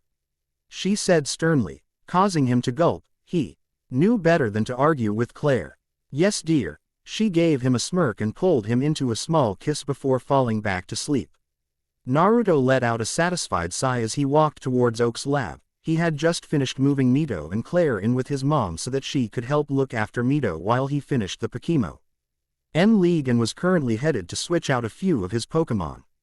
Yo Professor, are you home? Naruto yelled as he entered Oak's lab, before he was tackled by his Espeon, Umbreon, and Glaceon. Hey you three, good to see you again. He smiled, kissing each of them on the head. Do you know where the old man is? I'm not that old. Naruto looked over to see Oak entering through the back door followed by Asami, who rushed over and kissed him. Hey Asami, good to see you again. He wrapped her in a hug before looking over at the old man. Yo old man, been a while. Sigh, you're never going to stop calling me old, are you? Naruto shook his head with a large grin on his face. Sigh, so what can I help you with, Naruto, since I doubt you stopped by just to talk? Actually I came to drop of Sora and Glacial. He handed Oak the 2 Pokeballs. And I also need you to send my Growlithe squad to watch my house, you know, peace of mind and all that. Very well, I'll send them over as soon as I can. Also congratulations on your daughter. Naruto smiled as the old man and kissed Asami and his 3 fox-like Pokemon before vanishing in a swirl of fire, headed to get his next badge and his last ribbon. A few days later, Naruto was walking towards Grandpa Canyon, where he heard a rumor going around that people were finding Pokemon fossils there and decided to check it out. As he neared the canyon, Naruto saw a large group of people along with 4 familiar figures. 3 were Ashley, Misty and Brock, and the final person was Gary, Professor Oak's grandson and Ashley's biggest rival, next to him. Yo, Squirt, Ashley. What are you two doing? The 2 trainers turned to face him, Ashley with a smile and Gary with a twitch in his eyes. Stop calling me Squirt, Gary yelled before blinking at the sight of a grinning Naruto. I can't help it if you make it too easy, Squirt. Naruto smirked at the angry twitch in the boy's eye. By the way, Ashley, you're an aunt now. Ashley and Gary's eyes widened at that. So did she have a boy or a girl? Gary asked. He knew about Naruto being a Hanyo and having multiple wives. Hell, Naruto was his role model in a way. A girl, her name is Mito Uzumaki Ketchum. She has her mother's face but my hair and eyes. Ashley let out a small squeal. She couldn't wait to meet her new niece. Both Mito and Claire are at home with mom so Claire can recover and mom can help her look after Mito. Quote, Naruto, aren't you a little young to be a father? Misty asked, a little confused since they were talking about a new baby like it was his. Actually no, I stopped being a kid the minute I got this. He pulled out his Pokemon Ranger badge. Besides, I actually like being a father. I get to watch my kid grow up and be there for her when she needs me. He smiled, causing the girl to blush in embarrassment. So Naruto, what are you doing here? Going to search for fossils like everyone else? Ashley asked excitedly. Yep, I heard a rumor that there were fossils here and decided to check it out. He chuckled as Ashley began jumping for joy before claiming him as her digging partner and dragging him up towards the canyon, the others right behind him. Naruto was letting of a lot of killing intent as he glared at the ancient Pokemon sitting on a ledge with his sister in its clutches and was glaring back at him, waiting for him to make the first move. It had been about an hour since they group had started digging when Ashley's Pikachu noticed the 3 idiots, as Naruto decided to name them, doing something completely idiotic. They were planting bombs. In an effort to try and stop the bomb, Naruto and Ashley chased a light fuse down into a canyon with the idiot squad, another name he came up with for them, trying to stop them, which ended when the bomb blew up and sent them into a chasm, with a bunch of rocks blocking their way out. Before Naruto could blow the rocks out of the way and get them out, he was stopped by the appearance of 8 angry Pokemon. I ordered to stop them from attacking, and the 3 idiots from capturing them for profit. Naruto captured them and sent them all to Oak's lab, with a warning not to release them right away. After contacting Oak and informing him not to release the 8 Pokemon right away, Naruto was about to break them out, with the help of Amaterasu and Ashley's Charmeleon, when an Aerodactyl swooped in and grabbed Ashley. Before starting its face-off with him. Alright, you want to fight, I'll give you a fight. His eyes were glowing red and he slowly took on his Hanyo form, shocking Ashley since she had only seen as twice. Naruto's eyes were glowing blood red, His hands had turned into claws, his teeth morphed into fangs, his ear vanished only for a pair of fox ears to appear on his head. And a long slender fox tail appeared behind him. But I won't hold back. Naruto moved in a burst of speed and threw a punch at the Aerodactyl, which had dodged his attack with Ashley still in its clutches, causing him to knock down the entire cave wall, which caused a hole in the rubble blocking their escape to loosen. With a growl of annoyance, Naruto grabbed the three idiots that caused T's mess and followed after the Pokemon holding his sister hostage, Amma and Charmeleon having flown out of the cavern with them, having grabbed Aerodactyl's tail as it flew out of the hole he caused. Skrr. EAMS of terror were heard as Naruto landed out of the hole, before turning to a glowing as Amma and Charmeleon both evolved into Charizard, who roared, sending jets of flames into the sky before moving to stand next to him. Amma, Charizard, you two ready? Both fire types roared in agreement. Alright, let's do this. His eyes began to glow again and he began levitating of the ground, before shooting towards the Aerodactyl. Both Charizard right behind him. Naruto was glad he had learnt to use Psychic in order to levitate and fly. It really helped him during his missions as a ranger. After a few minutes of flying around and firing attacks at the ancient Pokemon, she finally dropped Ashley, who was caught by her Charizard. Once Ashley was safe, Naruto quickly knocked out the Aerodactyl before capturing her and landing on the ground. Upon landing, Naruto returned to normal and using the psychic powers he learnt from Sabrina and Caitlyn, erased the minds of everyone except for Ashley, her friends and Gary. So Naruto, what exactly happened back there? Brock asked a few hours later as Naruto walked with his sister and her friends away from Grandpa Canyon. Sigh, that back there is something that I don't trust you enough to know yet. That got a rather hurt look from both Brock and Misty and a slightly disappointed look from Ashley. It's not that I don't trust you, seeing as I let you keep your memories of what you saw, it's just that I don't trust you enough to tell you yet. He gave them a small smile before waving and vanishing in a swirl of flames, heading towards his next badge. 5 days later, Naruto arrived at Cinnabar Island, which was a small quiet island with the town sitting at the base of a sleeping volcano, which he knew was where the gym was located at. So with a small smirk, seeing as very few people knew where the gym was actually located, Naruto headed towards the gym leader's hotel.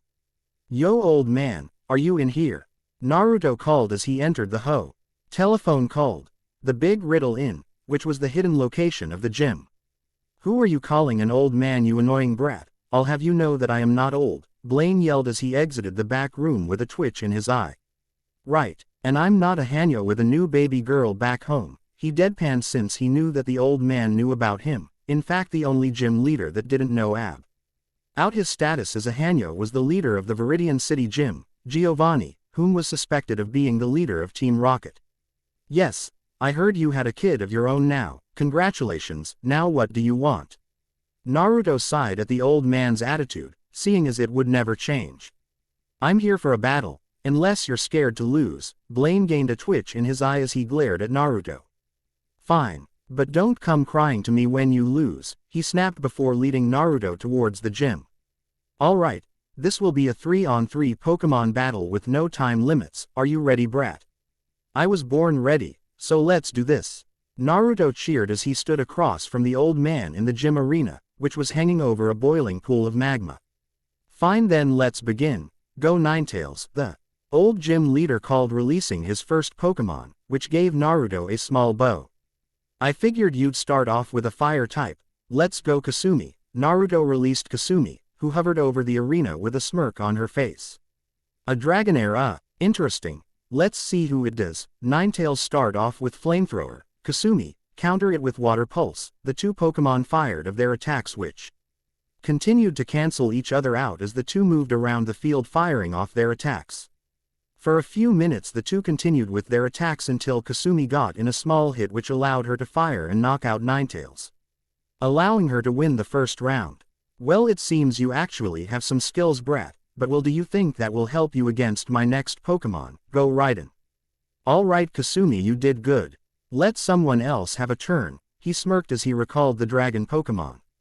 Let's go Glacial, show them what you can do. He released the pure white ice Pokemon, which had evolved from a Sneasel to a Weavile thanks to the Razor. Claw he found. Interesting. Choosing an ice type against my ground type. It appears you're not going for type advantage, he smirked, thinking Naruto had slipped up. Raiden. Use takedown. You're really underestimating us, old man. Glacial. Dodge and use whirlpool. Glacial vanished in a burst of speed, reappearing behind Raiden with a large swirling mass of water above her, which she threw, hitting Raiden dead center and knocking him out. Damn, you're better than I thought, he smirked as he recalled the ground-type Pokemon, Naruto doing the same with Glacial, since he knew what was coming next. But can you beat my final Pokemon? Come out, Magmar. From out of the magma burst Blaine's final Pokemon. Well then, this should be fun. Let's go, Amaterasu. Naruto released the Black Charizard, which roared, releasing a jet of black flames. So you're going to fight fire with fire. Very well then, Magmar. Use flamethrower, counter with your own flamethrower. A large explosion shook the volcano as the two attacks collided. Alright, Ama. Use Dragon's Claw, counter with Fire Punch. Ama's glowing claws met Magmar's blazing fist with a small explosion that sent them both backwards. Ama, use your speed and finish this off with Dragon Rush. Ama flapped her wings and with a burst of speed, appeared in front of Magmar and sent it flying into the wall beside Blaine with her glowing blue tail. Well, it seems you've beaten me, the old man smirked before throwing the badge to him. Of course that doesn't mean I'll make it easy the next time we battle. I wouldn't expect anything less, old man. Naruto smirked before hopping onto Ama's back, as she took off through the mouth of the volcano before the old man could yell that he wasn't old. High above Cinnabar Island, Naruto smirked. He had won his 5th and final ribbon 3 days ago, which qualified him for the Grand Festival, which was taking place a week before the Pokemon League. So now all he had was one more badge and he'd be ready for it. So with that thought in mind, Naruto directed Ama towards Viridian City, where their final gym battle in the Kanto region awaited them. Chapter 8. It was a bright, beautiful morning in the Kanto region, as Naruto sat on a hill with his sister Ashley, who was complaining about food, Misty, Ashley's friend who was trying to get his sister to help, Brock, Ashley's other friend who was cooking lunch, and Mito who was giggling at the sight of Ashley's Pikachu being chased by Misty's Togepi. Well, this is nice, Naruto commented as he held Mito on his lap. Both me and Ashley have all 8 badges, I have all 5 ribbons, and now we get to enjoy 2 months of relaxation before the Pokemon League, isn't that right, Mito? The baby giggled before blowing a spit bubble. It had been a little over a month since Naruto had gotten his badge from Blaine, and in that time Naruto had been very busy. He had helped move Claire and Mito back into the Blackthorn City gym. He had gone to the Kalos region to meet up with Diantha in one of her newest movies, as well as meet up with Karina in order to learn a little about Mega Evolution. After he had beaten the Viridian City gym, which was being run by the Idiot Brigade, which told Naruto that Giovanni was the leader of Team Rocket, Claire had gotten a call from all the female gym leaders, who had dragged her on a getaway, since the deadline for getting the 8 badges was up, which left Mito with Naruto. Not that they were complaining. Yeah, though I wish Ashley would help out with some of the work, Misty said, glaring at the girl. At least you have an excuse since you're holding Mito. But Misty, I'm too hungry to work, Ashley complained, getting a spite bubble from Mito, who began to giggle even more. Before anything else could be said, a random trainer walked up and asked for Ashley by name, challenging her to a battle, which she readily accepted. Well, that was certainly entertaining, wasn't it, Mito? Mito giggled as Naruto tickled her, before he covered her as a Dragonite flew overhead, with a tailwind knocking over everything. What the hell was that for? Nar! Yuto yelled at the Dragonite before freezing and looking down at Mito, who had tears welling up in her eyes, since she was still in his arms when he yelled. No, no, Mito, please don't cry, Daddy didn't mean to yell, he said frantically as he gently rocked her, while releasing his tails to wrap around her. Like Kura had said, a week after he gained his last badge he had become a full-fledged demon. Once Mito had calmed down, Naruto handed her over to Misty, whom Mito seemed to like, before turning his gaze upon the Dragonite, who was sweating bullets, seeing as Naruto's eyes were glowing blood red. What the hell is your problem? Can't you see we were eating here? Naruto growled out, grabbing the Dragonite by its antenna and pulling it down to eye level. Roera, it said, getting a blank look from Naruto and a confused look from the others. Look, I don't care if you were ordered to deliver a letter to us, You don't go around interrupting people's lunch, especially when there's a baby in the group. The Dragonite frantically nodded its head and handed Naruto the letter before flying off. Well, what does it say? Ashley asked excitedly, getting a blank look from the others which she either didn't notice or ignored. With a small sigh, Naruto opened the letter, revealing a hologram of a woman who invited them to a place called New Island, where the owner of the island, who claimed to be the strongest trainer in the world, was accepting challenges. Can we go please, Naruto, please? Ashley asked, literally jumping around in anticipation. Before he could finish nodding his head, Ashley vanished and reappeared with all of their things packed and ready to go. How did she do that? Misty asked, stunned, as Naruto took Mito back from her with a small smile, seeing as Mito had fallen asleep.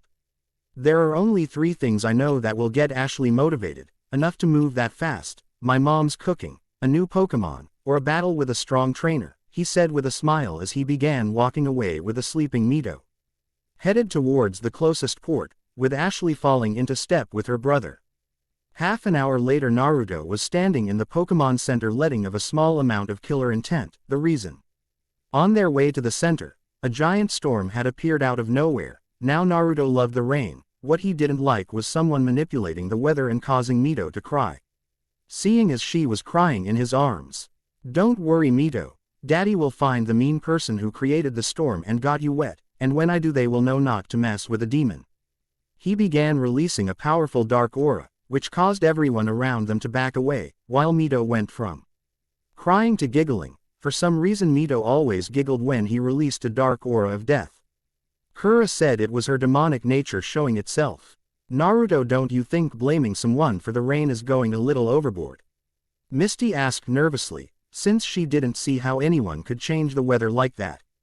Please, you're talking to a demon with enough power to create a storm twice this size, he said, causing the 3 to pale at the thought. Besides, I can sense the power. Full aura flowing through this storm and can tell you that it's not natural. The 3 teens stared at Naruto nervously. While Ashley knew her brother was powerful, it was still unnerving to hear her brother say something like that so casually, though Mito found it funny since she began giggling uncontrollably at him. Now, shall we get going to this new island? He asked, heading towards the door. Along with a few other trainers who were too stubborn to listen to the Coast Guard and Officer Jenny, who were saying that this was the worst storm in history. So how are we going to get to New Island?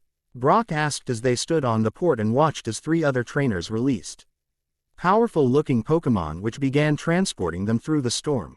Simple. While you 3 were listening to Jenny talk about the storm being bad, Mito and I did a little Pokemon swap. We called Professor Oak and traded out some of my Pokemon. Naruto grabbed a Pokeball and tossed it into the air, releasing a giant white bird-like Pokemon. Guys, you all remember Sora? Sora craned her head around to stare at them before bending down and gently nuzzling Mito, who stretched out her little hand to pet her. Once they were all settled onto Sora, she spread her wings and shot into the sky, until she hovered above in front of the moon, casting a huge shadow over the earth below them. Wow, this is so cool!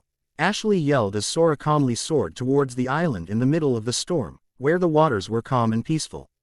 Once they landed and Naruto recalled Sora to her Pokeball, they were greeted by the woman from the hologram message, who asked them to release their Pokemon from their Pokeballs. Ashley released her Bulbasaur and Squirtle, Brock released his Vulpix, Misty released her Psyduck, while Naruto released Luca, Kura, Kushina, Amaterasu, and Kasumi, who had evolved into a Dragonite, giving him a very intimidating team. Once their Pokemon had been released, Kushina taking Mito, they followed the woman to a large room where they found 3 other trainers who had managed to make it to the island. What took you guys so long? Asked one of the 2 boys who was stroking a Pidgeotto. Oh, we were enjoying the scenery as we flew above the storm, before glancing over at a Venusaur, Hitmonlee, Sandslash, and Scyther. Nice team you got there. Ama gave a small snort at that. Before they turned their attention to a group of water Pokemon which included a Nidoqueen, Golduck, Tentacruel, Vaporeon and Gyarados. Those are my Pokemon, said the other boy, getting their attention. It was no problem getting through that storm. I rode over on Gyarados' back. Wow, I hear it takes a lot of skill to train Gyarados, Ashley said, impressed, before Naruto slapped her on the back of the head. In case you didn't know Ashley, I have 20 Gyarados back at Oak's lab, Naruto said, getting a small sheepish look from her. You haven't met my Pokemon, over there, said the only female trainer to show up. Aside from Misty, as she pointed to a Wigglytuff, Blastoise, Dugong, Vileplume and Ninetales, which walked over and bowed to Naruto, getting a strange look from the girl. Before anything else could be said, the lights all went off, which caused Mewtwo to begin to tear up. Noticing this, Ashley, Kushina, Luca, and Kura all began trying to calm her down before she burst into tears, which led to Naruto taking her. There, Mewtwo, don't cry. Daddy won't let anything happen to you, he said before turning his gaze to a figure who was floating down in a spotlight, causing all of the Pokemon to tense up. Preparing for a fight. Allow me to introduce you all to my master, the woman said as a figure landed on a platform behind the woman. The figure was as tall as a human, with a long purple tail and cat-like features. The figure was giving of a powerful aura which put Naruto a little on edge. Yes, my master and the world's greatest Pokemon master is also the world's strongest Pokemon, Mewtwo. At that, Naruto and his Pokemon snorted. Is there something you find funny, human? Mewtwo asked telepathically, releasing the woman from its control, revealing her to be Nurse Joy. Just that you consider yourself to be the strongest Pokemon alive, he glanced at Mewtwo with a small smirk. You see, that title belongs to my Pokemon here, he motioned at his team who all stood tall at his words. Is that so? Would you care to prove that? Mewtwo asked as its eyes glowed before a hatch in the floor opened and 3 Pokemon rose out of the floor. Allow me to introduce you to my Pokemon. The 3 Pokemon that appeared out of the floor were a Charizard, Blastoise, and Venusaur. Once the 3 were in full view, a wall opened up to reveal a large Pokemon stadium. Well, looks like this won't be a waste of time after all, Naruto smirked as he handed Mewtwo back to Kushina. Keep her safe, Mom. I'm counting on you. Kushina nodded as Naruto, Luca, Ama and Kasumi followed after Mewtwo out onto the field. I hope you can at least make this a challenge, because we're not going to hold back. Before Mewtwo could ask what he meant, Naruto got into a crouching position, or he letting out a primal roar as he changed into his full demon form. Naruto let out a powerful roar which shook the entire planet. He now stood as tall as Mewtwo and was covered in snow-white fur. While 9 tails thrashed behind him before merging into one single tail which slammed into the ground, causing the island to shake. What are you? Mewtwo asked with feminine tone, having dropped the tough guy act and revealing herself to be female. Me? I'm nothing special, just your average demon, Naruto said, nodding his head, causing his Pokemon to shoot at Mewtwo's cloned Pokemon while Naruto himself headed straight for Mewtwo. Well, this should be interesting to watch, Kura said, taking her human form as Ashley and her friends, along with the other 3 trainers, watched in awe and horror at the fight going on in front of them. You're right, I just hope Claire doesn't find out that Naruto brought little Mewtwo into a battlefield, Kushina said, also taking her human form and watching as Naruto and Mewtwo went at it. Not with Pokemon attacks but with pure taijutsu.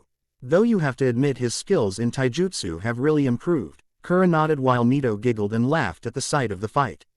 It seems like Mito's enjoying herself. The 2 smiled down at the Hanyo, who managed to release her ears and tail in her excitement. Well, would you look at that, only a few nths old and she's already showing her demon heritage, Kura chuckled as she scratched Mewtwo behind the ears, causing the infant to purr, which caused the 2 to giggle. Wow, this is so cool, Ashley yelled as she cheered for Naruto, ignoring the fact that everyone else was watching in stunned silence. Well, this is certainly entertaining, Naruto panted as he landed in the middle of the arena across from Mewtwo, who was panting just as hard as him. But it looks like it's time for me to stop playing around. They both glanced around and saw that all of Naruto's Pokemon, while a little beat up, had beaten Mewtwo's Pokemon and were waiting for Naruto to finish his fight. I don't understand, Naruto glanced at Mewtwo who was glaring at him. Why are you putting so much on the line for human? Naruto saw the anger and confusion in her eyes, as well as a little bit of hurt and longing. With her emotions running wild, Naruto entered her mind. He saw how she was created, then used as a weapon for Giovanni, before she kicked him out of her mind. While entering her mind gave him a glimpse of her past. It also showed her his past before he came to this world, and all of the memories he made growing up in this world. Get out of my head, she yelled, sending out a shockwave that shook the stadium. The reason I'm putting so much on the line is because the humans, they saved me from myself. She stopped at that and looked at him. I don't remember much from my old world, but what I do remember is pain and a lot of it, but then I came here, and I was taken in by the Ketchum family. I made friends and a family of my own. They both gazed up at Ashley, Kura, Kushina and Mito, who were smiling at them. That's why I'll put my life on the line, not just for the human and the Pokemon, but for my family. With that he shot at her like a rocket and hit her in the stomach, sending her into the wall. It looks like I lost this battle, Mewtwo thought as she slipped into unconsciousness. Naruto Uzumaki, you will be an interesting trainer. Once Mewtwo hit the floor, Naruto threw a Pokeball at her and captured her without a struggle, before capturing her Pokemon as well, all of whom were sent to Oak's lab. Well, that sure was an interesting fight. Naruto turned to see Kura and Kushina walking up to him with a giggling Mito. Though you know that when Claire hears that you brought Mito into a war zone, that you're going to be in trouble. Naruto paled at that as he glanced around the arena, which was in ruins, then paled even more at the thought of what Claire and others were going to do to him when they found out Naruto had taken Mito on a potentially life-threatening trip, if they learned that then he'd be in the doghouse until Mito became a trainer. Please, say don't tell the others, I'll do anything, he said as he returned to his human form, getting a small smirk from the two, which sent chills down his spine. Anything? They asked, which caused Naruto to swallow a lump in his throat before slowly nodding. Very well, then we'll keep quiet, and call in our favor when you aren't looking after Mito, Kura said, which sent another chill down his spine. With a small nod of his head, Naruto recalled all of his Pokemon, took Mito, and floated into the air before using his psychic powers, which had grown in strength once he became a full demon, and wiped the memories from everyone who had received an invitation to New Island, except for Ashley and her friends, before teleporting them all back to the Pokemon Center. Chapter 9. It was a bright and beautiful day, the sun was shining. The Pokemon were active and a large crowd sat waiting patiently as one Naruto Ketchum stood in the center of the Pokemon arena preparing to play an opening song. Naruto stood in the center of the Pokemon League stadium with his guitar at the ready. Around him stood his band as they prepared to open this year's Pokemon League. You guys ready for this? Naruto glanced over at his band, who all nodded their head. Then let's rock this house, he strummed his guitar. Play. 2BA. Master. Go. Go. Woo. So you want to be a Pokemon master? I got to be the one, the only one who can withstand the test and be the best in. I got to strive, keep up the drive. Be a master. It takes certain kind of skill and I won't stop until 150 Pokemon are mine. I must define the art of capture of all Pokemon to be a master. Pokemon Master. I will be written a brand new chapter. Pokeball go. Go. All the children sing. It's all about the evolution of Pokemon. Pokeball go. Go. Pokemon got my badges and my Pokeball. Got my buddy Pikachu to help me try to catch 'em all. Yo, it's all about the evolution of the Pokemon, the training, attaining and being part of the phenomenon. Be a Poke Master icon. Ha. Team Rocket will be long gone. But first you gotta know about the different types. Grass, fire, ground, flame, electric, water, rock, flying, ice, normal, bug, ghost, fighting and drawn. Don't forget about psychic. To be a master. Pokemon Master. I will be written a brand new chapter to be a master. Pokemon Master. I will be striving to the greatest master. Pokeball go. Go. All the children sing. It's all about the evolution of Pokemon. Greatest master of Pokemon. The music slowed and the Naruto lowered his head, taking on a dark tone. Somewhat impressive. Now you've reached your plateau but not yet a hero. Are you ready to meet and defeat the elite? Can I expect survival against your rival? And remember, gotta catch 'em all. Show me what you've got. The crowd cheered as the music picked back up.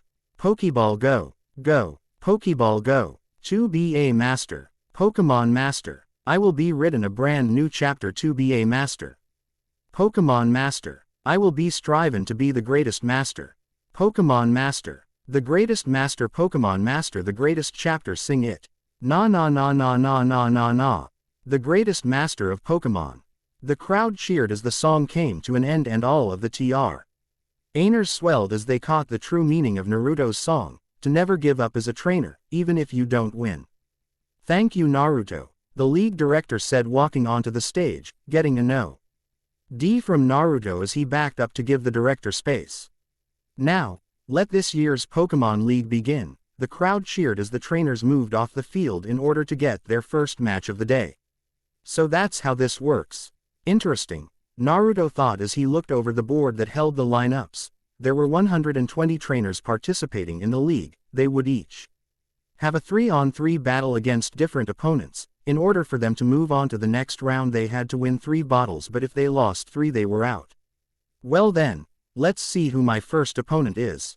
Naruto found his name and found that his opponent was a guy named Richard. Smirking at that, Naruto went over and registered the 3 Pokemon he was going to be using for the first round. Alright ladies and gentlemen, the battles so far have been intense, but let's see if our next 2 competitors can keep up the enthusiasm we've seen today, the announcer called out. First from Pallet Town, we have Naruto Ketchum. The crowd cheered as Naruto walked onto the field holding Mewtwo in his arms, getting "Oz" from the crowd. And his opponent, Richard of Lavender Town. Again the crowd roared in anticipation. Are both trainers ready? The ref asked, getting a nod from the 2. Then let the battle begin, he yelled, raising a red and green flag. Let's show them what we got. Rhyhorn. Richard yelled, calling out his first Pokemon. Are you ready Mewtwo? Mewtwo, who was playing with a Pokeball, giggled before tossing the Pokeball, releasing Kasumi, who walked over and nuzzled Mewtwo. Alright Kasumi, I'll let you play with Mewtwo after this battle. Alright. Kasumi nodded her head before turning towards her opponent, who was staring at her with wide eyes.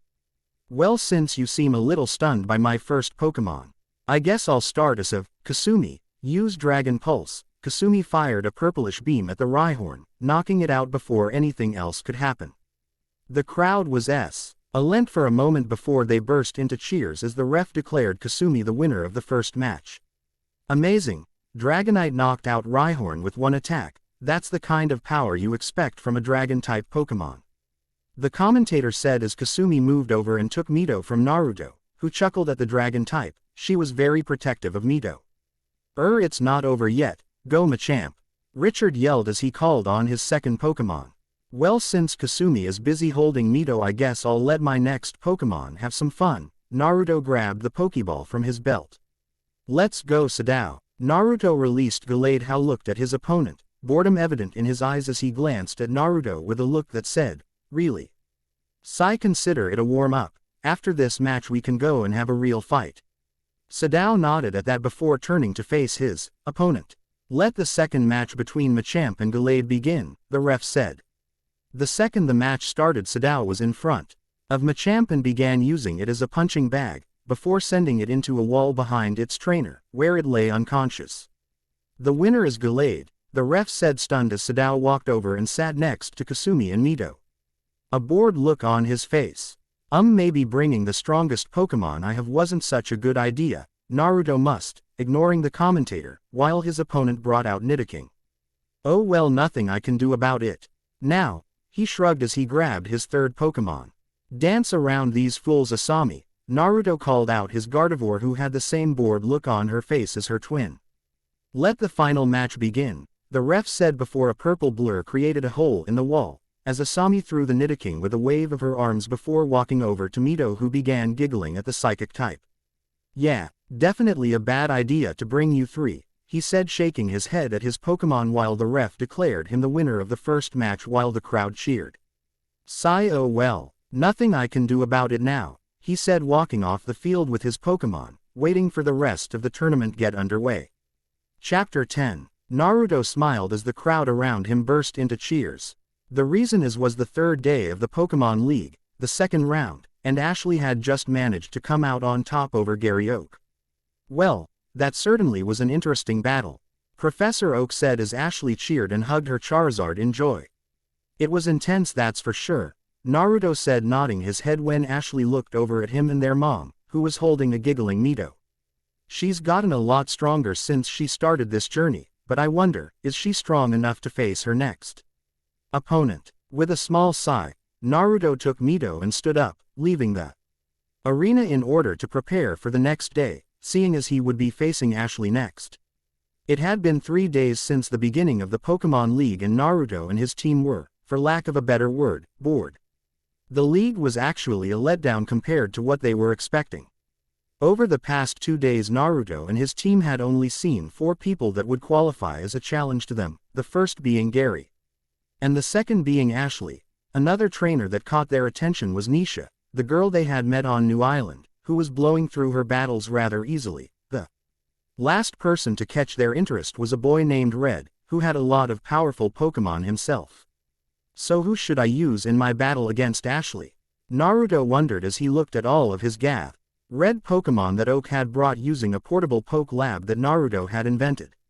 Luca and Amaterasu are a given. Luca wants to face her Pikachu and Ama wants to face her Charizard, but the rest of her team are the real question. Naruto glanced around at all of his Pokemon, trying to come up with different scenarios and battle planes. He knew that Ashley would be mad if he didn't take a battle with her seriously. And he wanted to give her the best battle he could, since it would be her last in this year's Pokemon League. After an hour of talking it over with his Pokemon and playing a lit with Mewtwo in order to get his mind of the battle, Naruto decided on his team for the next day, before heading to get dinner with Mewtwo sound asleep in his arms.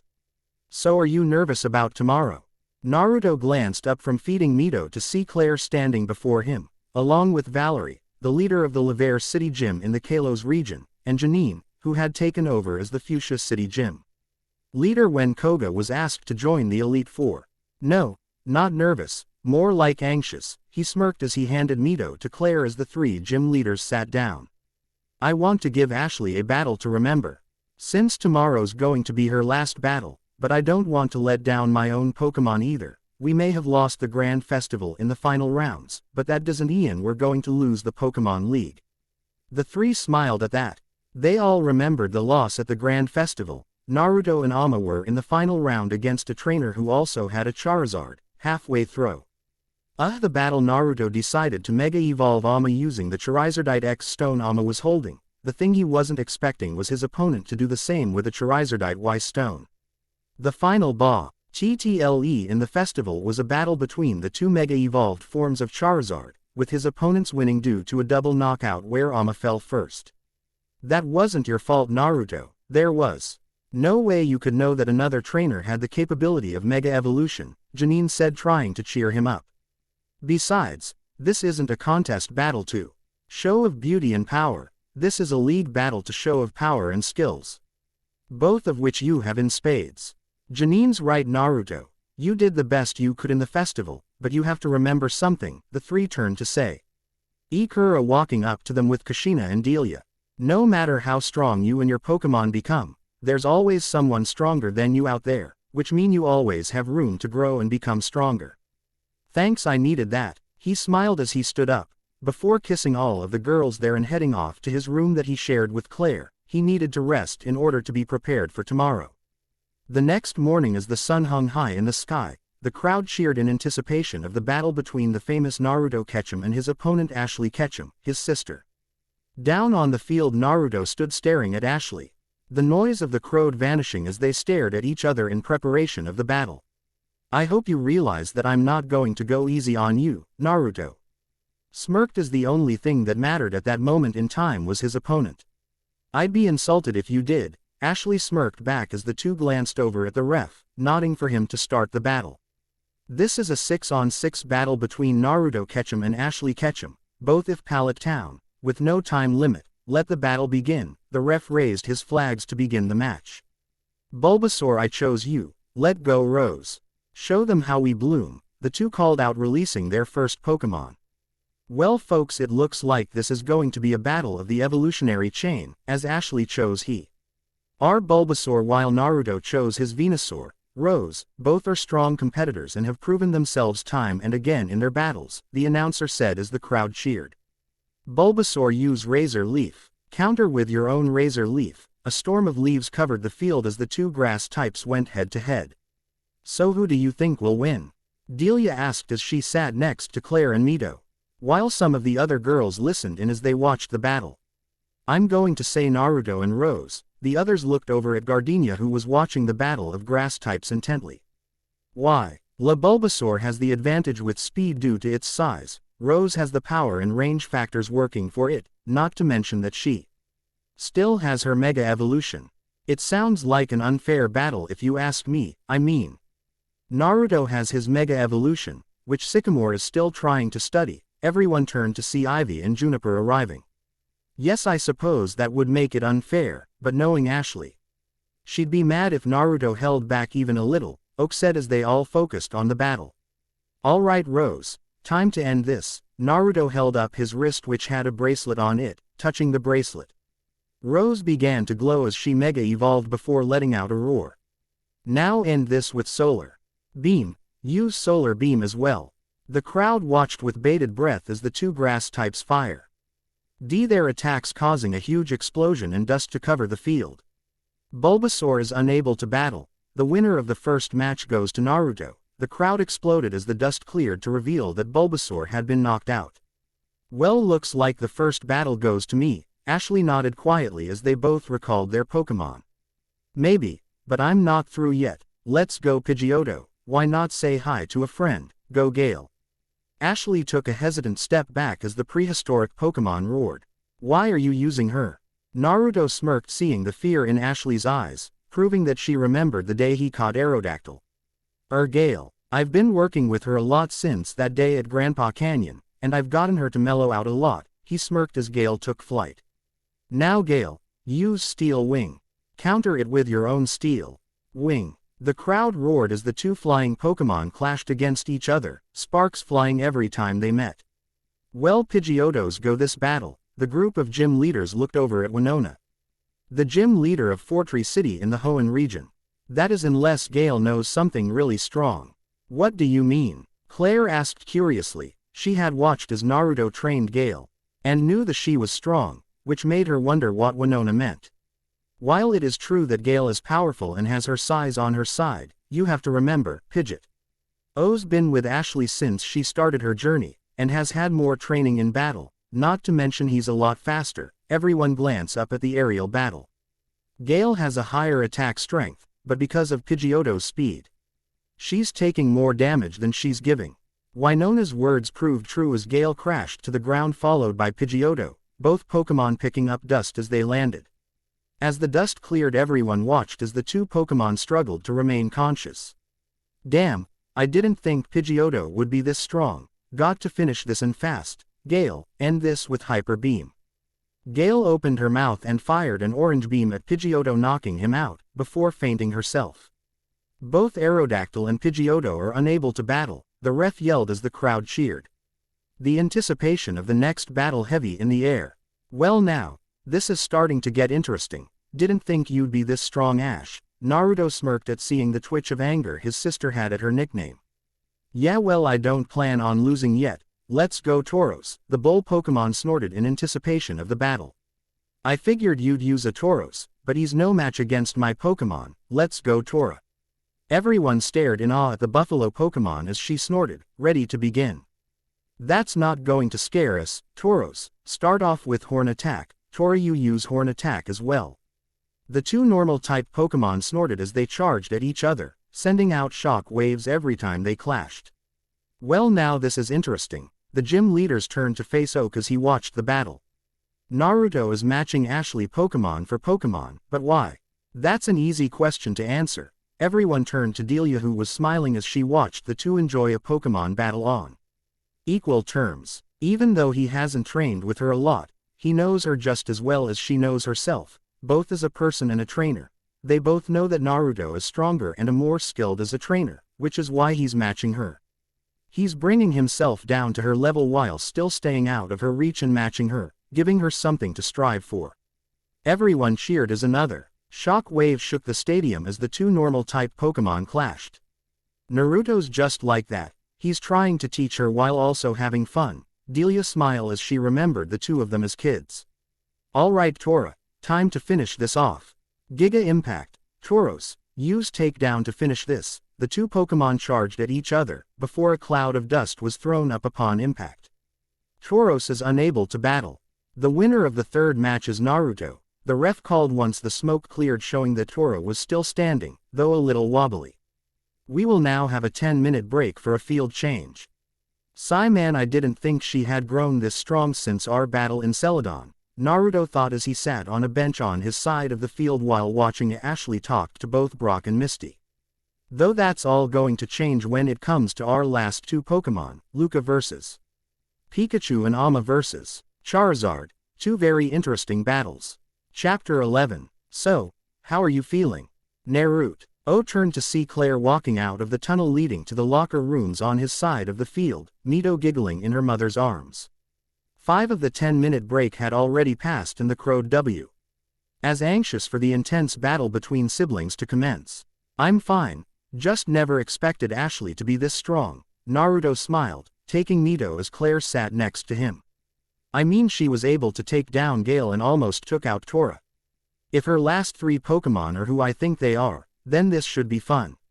Well, the girls and me are cheering for you, isn't that right, Mewtwo? Mewtwo started to giggle before turning her head to the side.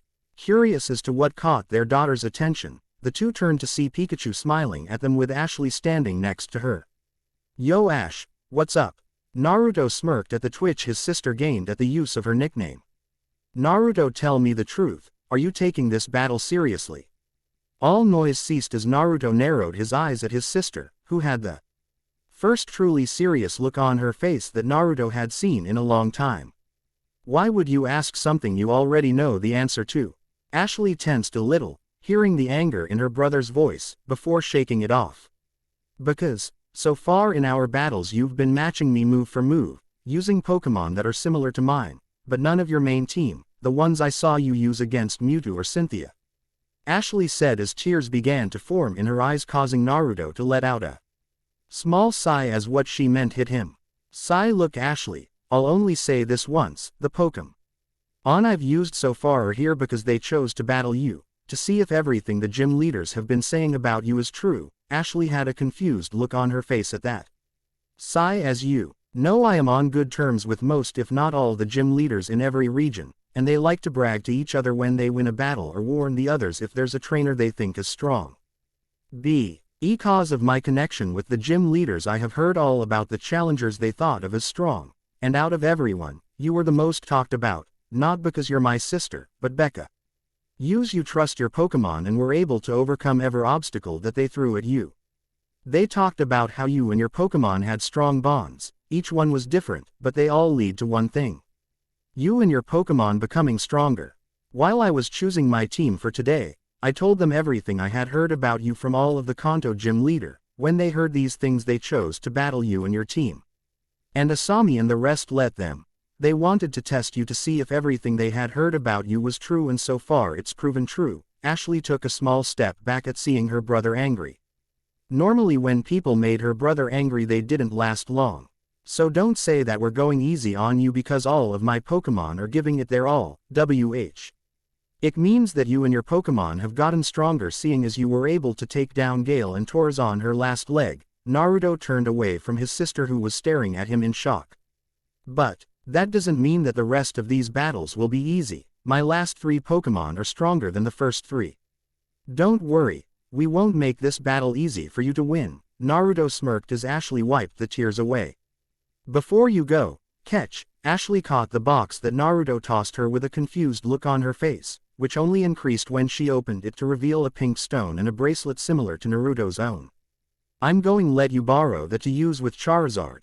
Don't disappoint me. Amma's been waiting for a match against her for a while now, and if you disappoint her, well, let's just say it won't be pretty. Ashley shuddered at the thought of what Naruto and Amma would do to her. During the 3-month break after getting her 8th badge, Ashley and her Pokemon had spent time learning about all of Naruto's Pokemon while he played with Mewtwo. Out of all of Naruto's Pokemon there were 6 that scared her enough to know they meant what they said. The first 3 were Luca, Kura and Kushina. Ashley knew to never piss them off, since she had seen what they did to people that did, such as Gary. The next 3 were Amma, Kasumi and Asami. While they weren't as powerful as the first 3, they were just as scary.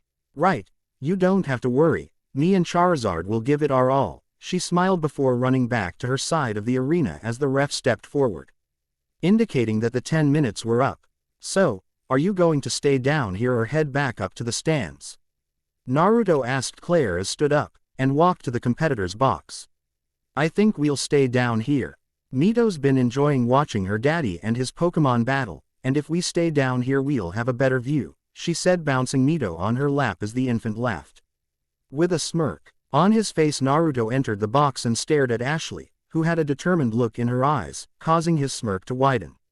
We will now begin the second round. This battle will take place on a grass field. The ref called out as the field changed from a plain field to a grassy plain with rocks and boulders scattered everywhere. Let the battle begin. Let's go Squirtle. Tide, show them your power.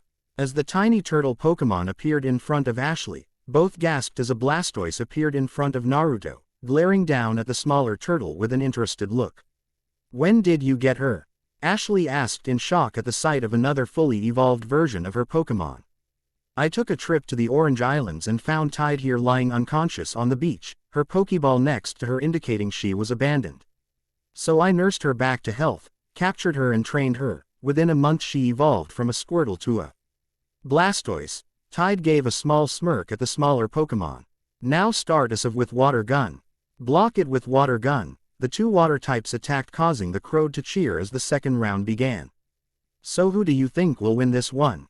Janine asked as the battle began. The two water types fire water guns and hydro pumps at each other with the occasional ice beam from Tide. Naruto. The group of gym leaders and professors turned to see Lorelei standing there with a smirk. What makes you say that? Delia asked, though she already had an idea as to her answer. Because Naruto trained her at my cottage. I even battled against her when I wasn't battling random trainers. The group knew that if Tide battled people like Lorelei then she must be strong. Alright Tide, time to end this, Naruto said, raising his wrist into the air and pressing the Mega Evolution Stone, causing Tide to Mega Evolve. Finish this with Hydro Cannon. Squirtle use Withdraw, Ashley yelled as Tide began charging as the cannon on her back, before firing E-Water attack at the smaller water Pokemon, sending it into the stadium wall. Squirtle is unable to battle. The winner is Tide. The crowd cheered as the smoke cleared to reveal Squirtle, who had been knocked out. Man, I didn't think things would turn out like this, Ashley said to Pikachu as she recalled Squirtle and watched Naruto recall Tide. You know who his last two Pokemon are, right? Yeah, I know. If I go out there I'm up against Luca, and if you send Charizard out she'll be up against Ama, Pikachu said, getting a nod from Ashley. So are you ready for this? Pikachu nodded before running onto the field. Ready for the fight she knew was coming. So you decided to save Charizard for the final match, so be it. Let's go Luca, Naruto yelled as Luca appeared standing tall and looking at Pikachu, who had a determined look on her face. So, it's going to be the two of us before Charizard and Ama. Alright then, let's start, Luca said, stretching as she waited for the ref to start the battle. Let the fifth match begin between Lucario and Pikachu. Begin. A cloud of dust exploded in the center of the field before Pikachu ran out with Luca hot on her tail. Come on, stop running, Luca yelled, going for a punch, which Pikachu dodged before releasing a thunderbolt, which hit Luca. The crowd watched in awe as the thunderbolt hit Luca, before she shook it off like it was a fly. Before she charged at the electric type again, before being hit with another round of thunderbolts. Man, this is really getting annoying, Luca thought as she shook off another thunderbolt from Pikachu.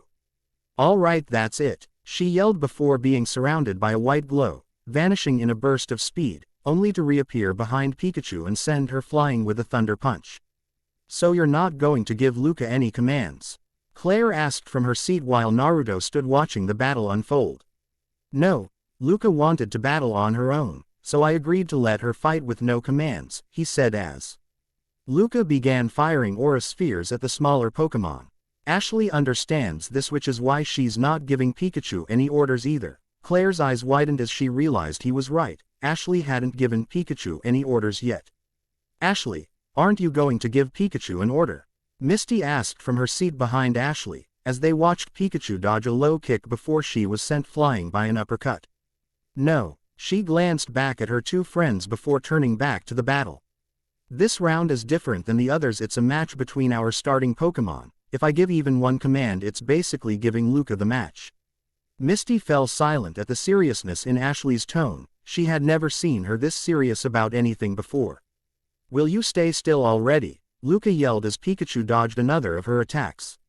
Both of them were panting as the battle began to drag out longer than she was actually planning. It seemed Pikachu was stronger than she looked. "Fine, if you and me to stay still, then let's end this with one last attack." Luca's ears perked up at this. Pikachu was willing to bet everything on one last attack.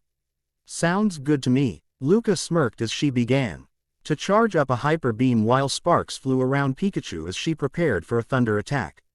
"Well, looks like this is about to end this," Naruto said as he picked up Mewtwo, who had crawled over to him. Without another word, the two fired their strongest attacks, hitting their opponent and covering the arena in a cloud of dust. As the dust began to clear, Naruto's eyes widened in surprise, at say.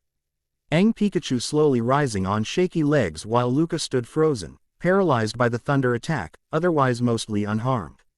"Well, now this is interesting. It looks like Pikachu's stronger than she looks."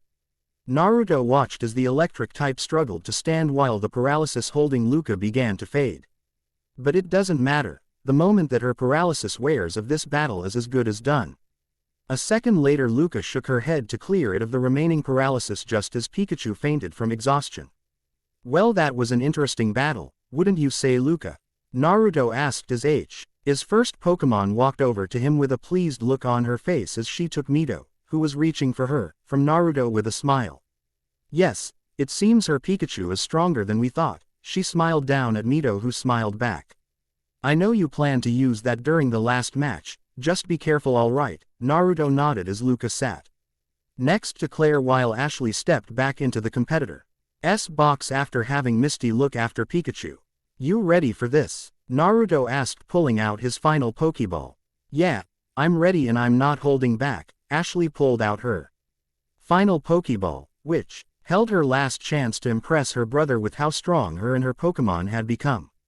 "Alright then, let's do this. Go Amaterasu. Don't hold anything back, Charizard." The two fire types appear in the center of the arena and let loose a jet of flames into the air as they roared, before they glared at each other. "Let the final battle between Charizard and Charizard begin," the ref called, ousing both trainers to raise their wrist and press the Mega Evolution stones. The crowd stared in awe as for the second time in less than a month two Mega Evolved Charizard stood before them, Naruto's becoming a Mega Charizard X while Ashley's became a Mega Charizard Y. "Alright, let's get this started," Naruto said as his eyes began to glow as they stared straight into Ashley's eyes, causing her body to freeze up.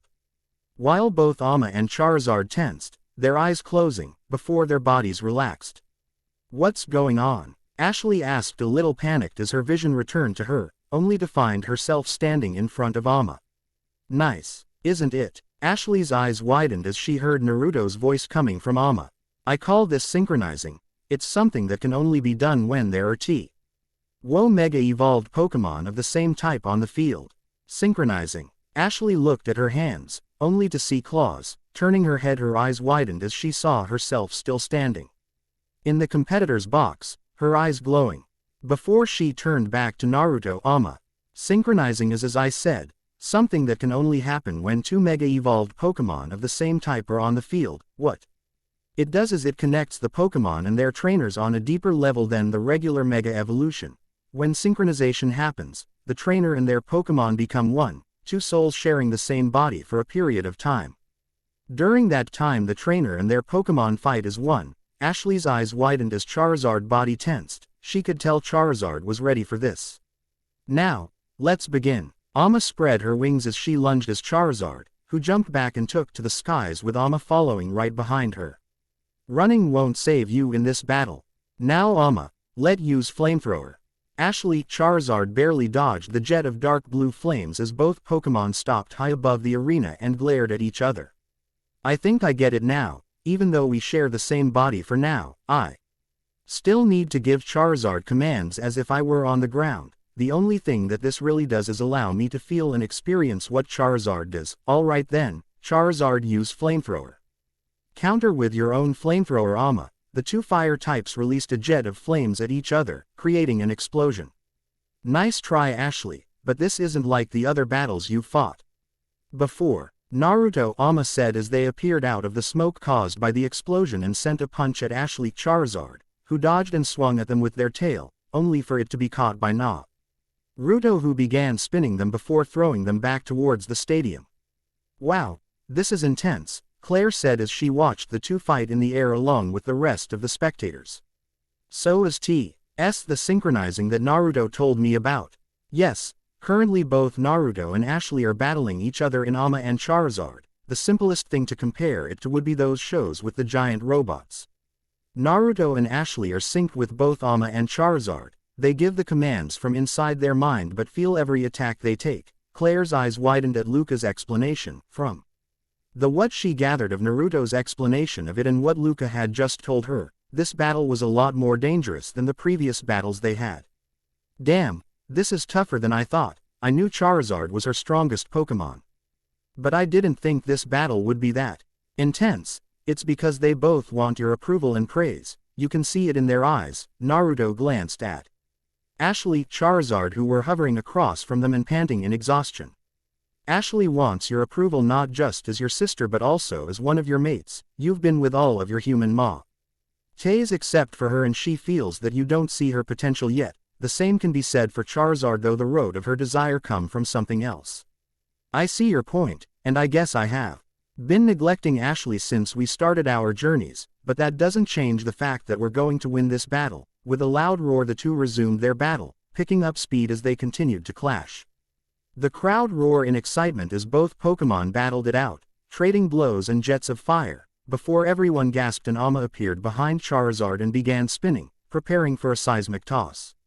Suddenly the crowd gasped as the two Pokemon headed for the ground at insane speeds, before they both hit the ground, sending up a huge cloud of dust which covered the field, while dust cloak was up. Both Ama and Charizard returned to normal, allowing Naruto and Ashley to return to their bodies, before both fell face first, just as the dust began to settle. Come on Ama, stand up, you can do it. Come on Charizard. Don't let Ama beat you, both Ketchums yelled as their final Pokemon struggled to stand. With one last roar, both Pokemon stood up before falling on their backs unconscious. Both Pokemon are unable to battle. The winner of this match and the person moving on to the next round is Naruto Uzumaki of Pallet Town. The crowd went wild as the most intense match they had seen since the beginning of the Pokemon League came to a close, both trainers recalling their Pokemon and walking to the center of the field. Are you all right, Ashley? Naruto asked as he reached the center of the field, along with Ashley, who had her head down with her bangs covering her eyes. Yeah, I'm fine. Just upset that I couldn't give you a better battle, she said, not lifting her head. Only to look up as Naruto put his hand on her head. You know it's not good to sell yourself short like that, he chuckled at her confused look. Since the start of this tournament, there hasn't been one person that has given any of my Pokemon a decent battle, until today. You were the first person to actually take out not just one but two of my girls. That's something to be proud of, and as your brother, I'm glad to call you my rival. With tears in her eyes, Ashley threw her arms around Naruto, a smile on her face, at finally getting her brother's approval, though she knew she had it since they were little. This was the first time he had voiced it since they began their journey. Thanks, but you have to promise me one thing. Naruto raised his eyebrow at that. Promise me that you'll win and become the Pokemon champion of the Kanto region. I promise, and you know I don't go back on my word because that's my ninja way. They both said the last part together before they burst out laughing. Naruto made that creed the day after he caught Luca, and it had become words that both of them live by, to never break their promise, no matter what. Chapter 12. Naruto wore a small smile as he stood next to Ashley, Professor Oak, Delia and Claire, as the citizens of Pallet Town gathered in the back PF Oak's laboratory to celebrate the return of Naruto and Ashley, as well as congratulate him on winning the Pokemon League. I want to thank everyone here for supporting me and my girls throughout the Pokemon League, Naruto said, stepping forward and giving a small bow. It's been 8 years since I became a member of the Ketchum family and moved to Pallet, and even though I wasn't born here, everyone in town treated me like family and supported me throughout the years. Whether it was support of my music or my Pokemon training, all of you supported me, and for that I thank you all. The citizens of Pallet all clapped at Naruto's words. I want to thank everyone who supported me throughout the Pokemon League as well, Ashley said, stepping forward. And even though I lost, at least I lost to my brother, she smiled as she linked her arm with Naruto. I'd like to give my thanks to both Ashley and Naruto for representing us in the Pokemon League, Oak smiled. And Professor Oak for hosting us here today. Now let's party, Delia grinned, getting a cheer of agreement from the citizens of Pallet. Before we begin, I'd like to salute Ashley for finishing in the top 16 and doing Pallet Town proud, the people of Pallet cheered. I'd also like to salute Naruto for winning this year's Pokemon League. Both have done Pallet Town proud. Again the crowd cheered before everyone began to party. Man, this is some party, Naruto smirked as Gardenia and Skyla dug into the food.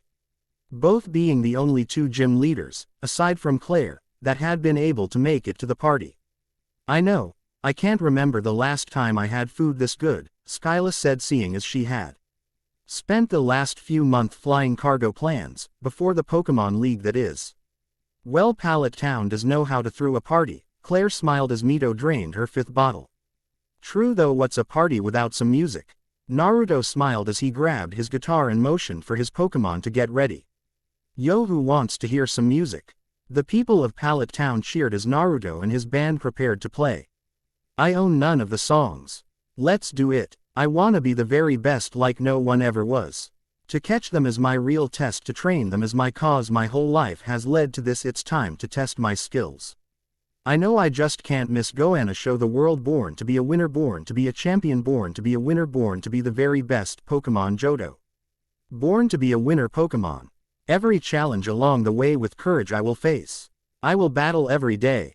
To claim my rightful place, come with me, the time is right, there's no better team. Arm in arm we'll win the fight, Goanna, live our dream. Born to be a winner, born to be a champion, born to be a winner. Born to be the very best. I was born to be a winner, born to be a champion, born to be a winner. Born to be the very best, born to be a winner, born to be a winner Pokemon. The crowd and the Pokemon cheered as they began to play another song. A kid from Pallet Town. With a brand new world to see, don't know what's ahead. But it won't get the best of me, there's so much to learn. And battles to be won, I've advanced so far. But still there's always more to come, take a step and I'm on my way, Goanna, start all over again. I wanna be a hero. Pokemon advanced, I wanna be a hero. Give me just one chance and the future will decide. If there's a hero buried deep inside, I wanna be a hero.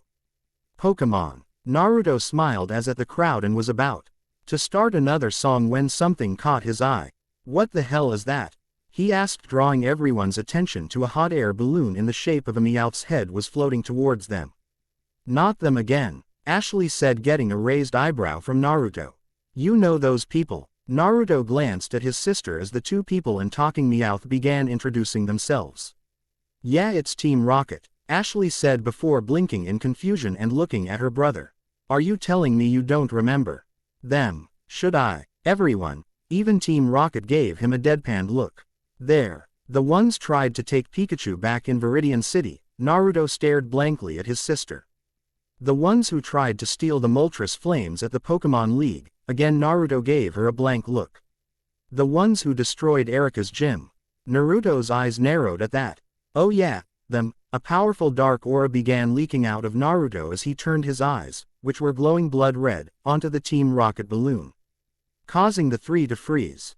Alright girls, everyone aim at that balloon and use Hyper Beam. Without needing to be told twice, all of Naruto's Pokemon turned towards the balloon, before unleashing a devastating barrage of Hyper Beams, destroying the balloon and sending the three idiots flying. You know, that might have been a little overboard, Naruto chuckled sheepishly at Mewtwo, who was standing next to him. Of course, they're not the only guest here to crash the party. Curious as to what she meant, Naruto looked around before he saw Lance, the leader of the Kanto and Johto Elite Four, headed straight for him. Yo Lance, what are you doing here? Naruto asked, drawing everyone's attention to the leader of Kanto and Johto Elite Four. I came to congratulate you on winning the Pokemon League, the dragon trainer said with a small smirk. I'm also here to give you this. He handed Naruto an envelope with the league seal on it. These are the days that you will be allowed to battle the Elite Four. Since all of us, you included, are busy, we got together and chose dates that we would be free to battle you at the Pokemon League arena, that way the battles can be televised. Opening the letter, Naruto glanced at the dates before smirking. Each battle was a week apart, which would give him a week to choose his team for each battle, time he would use wisely.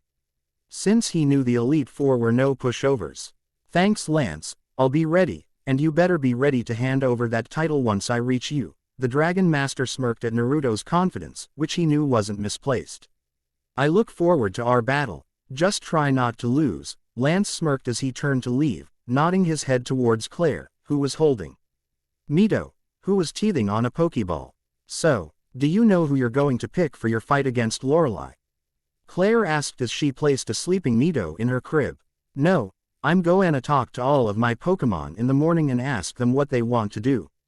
Naruto said as he leaned against the door to Mewtwo's room, watching as Claire tucked their daughter into bed.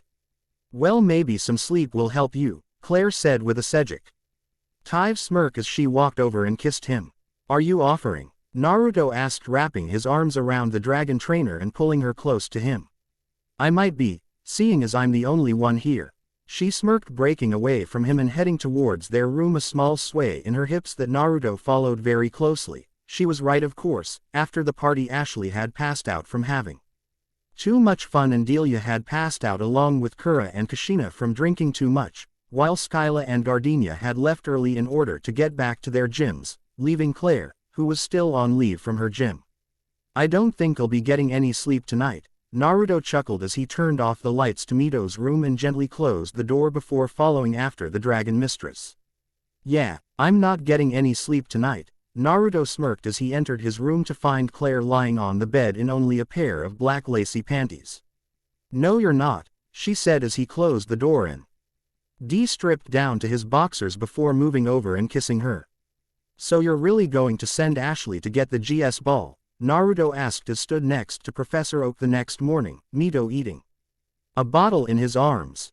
As he looked at the schematics of the Pokeball in question, which were shown on Oak's computer. Yes, since you'll be busy battling the Elite Four, I figured asking her to do this for me would be good for her. Oak smirked, getting a nod from Naruto. You do realize that once she finds out about the Orange League, she's going to attempt that? Oak nodded. He knew Ashley would attempt to challenge the Orange League competition, just like Naruto did during the 3 months before the Indigo League. Yes, though I think it will be good for her. It will give her a chance to train and bond more with her Pokemon if she goes for the Orange League. Naruto shook his head. His sister was so easy to manipulate that he sometimes wondered what would happen to her if she didn't have a voice of reason like Brock and Misty traveling with her.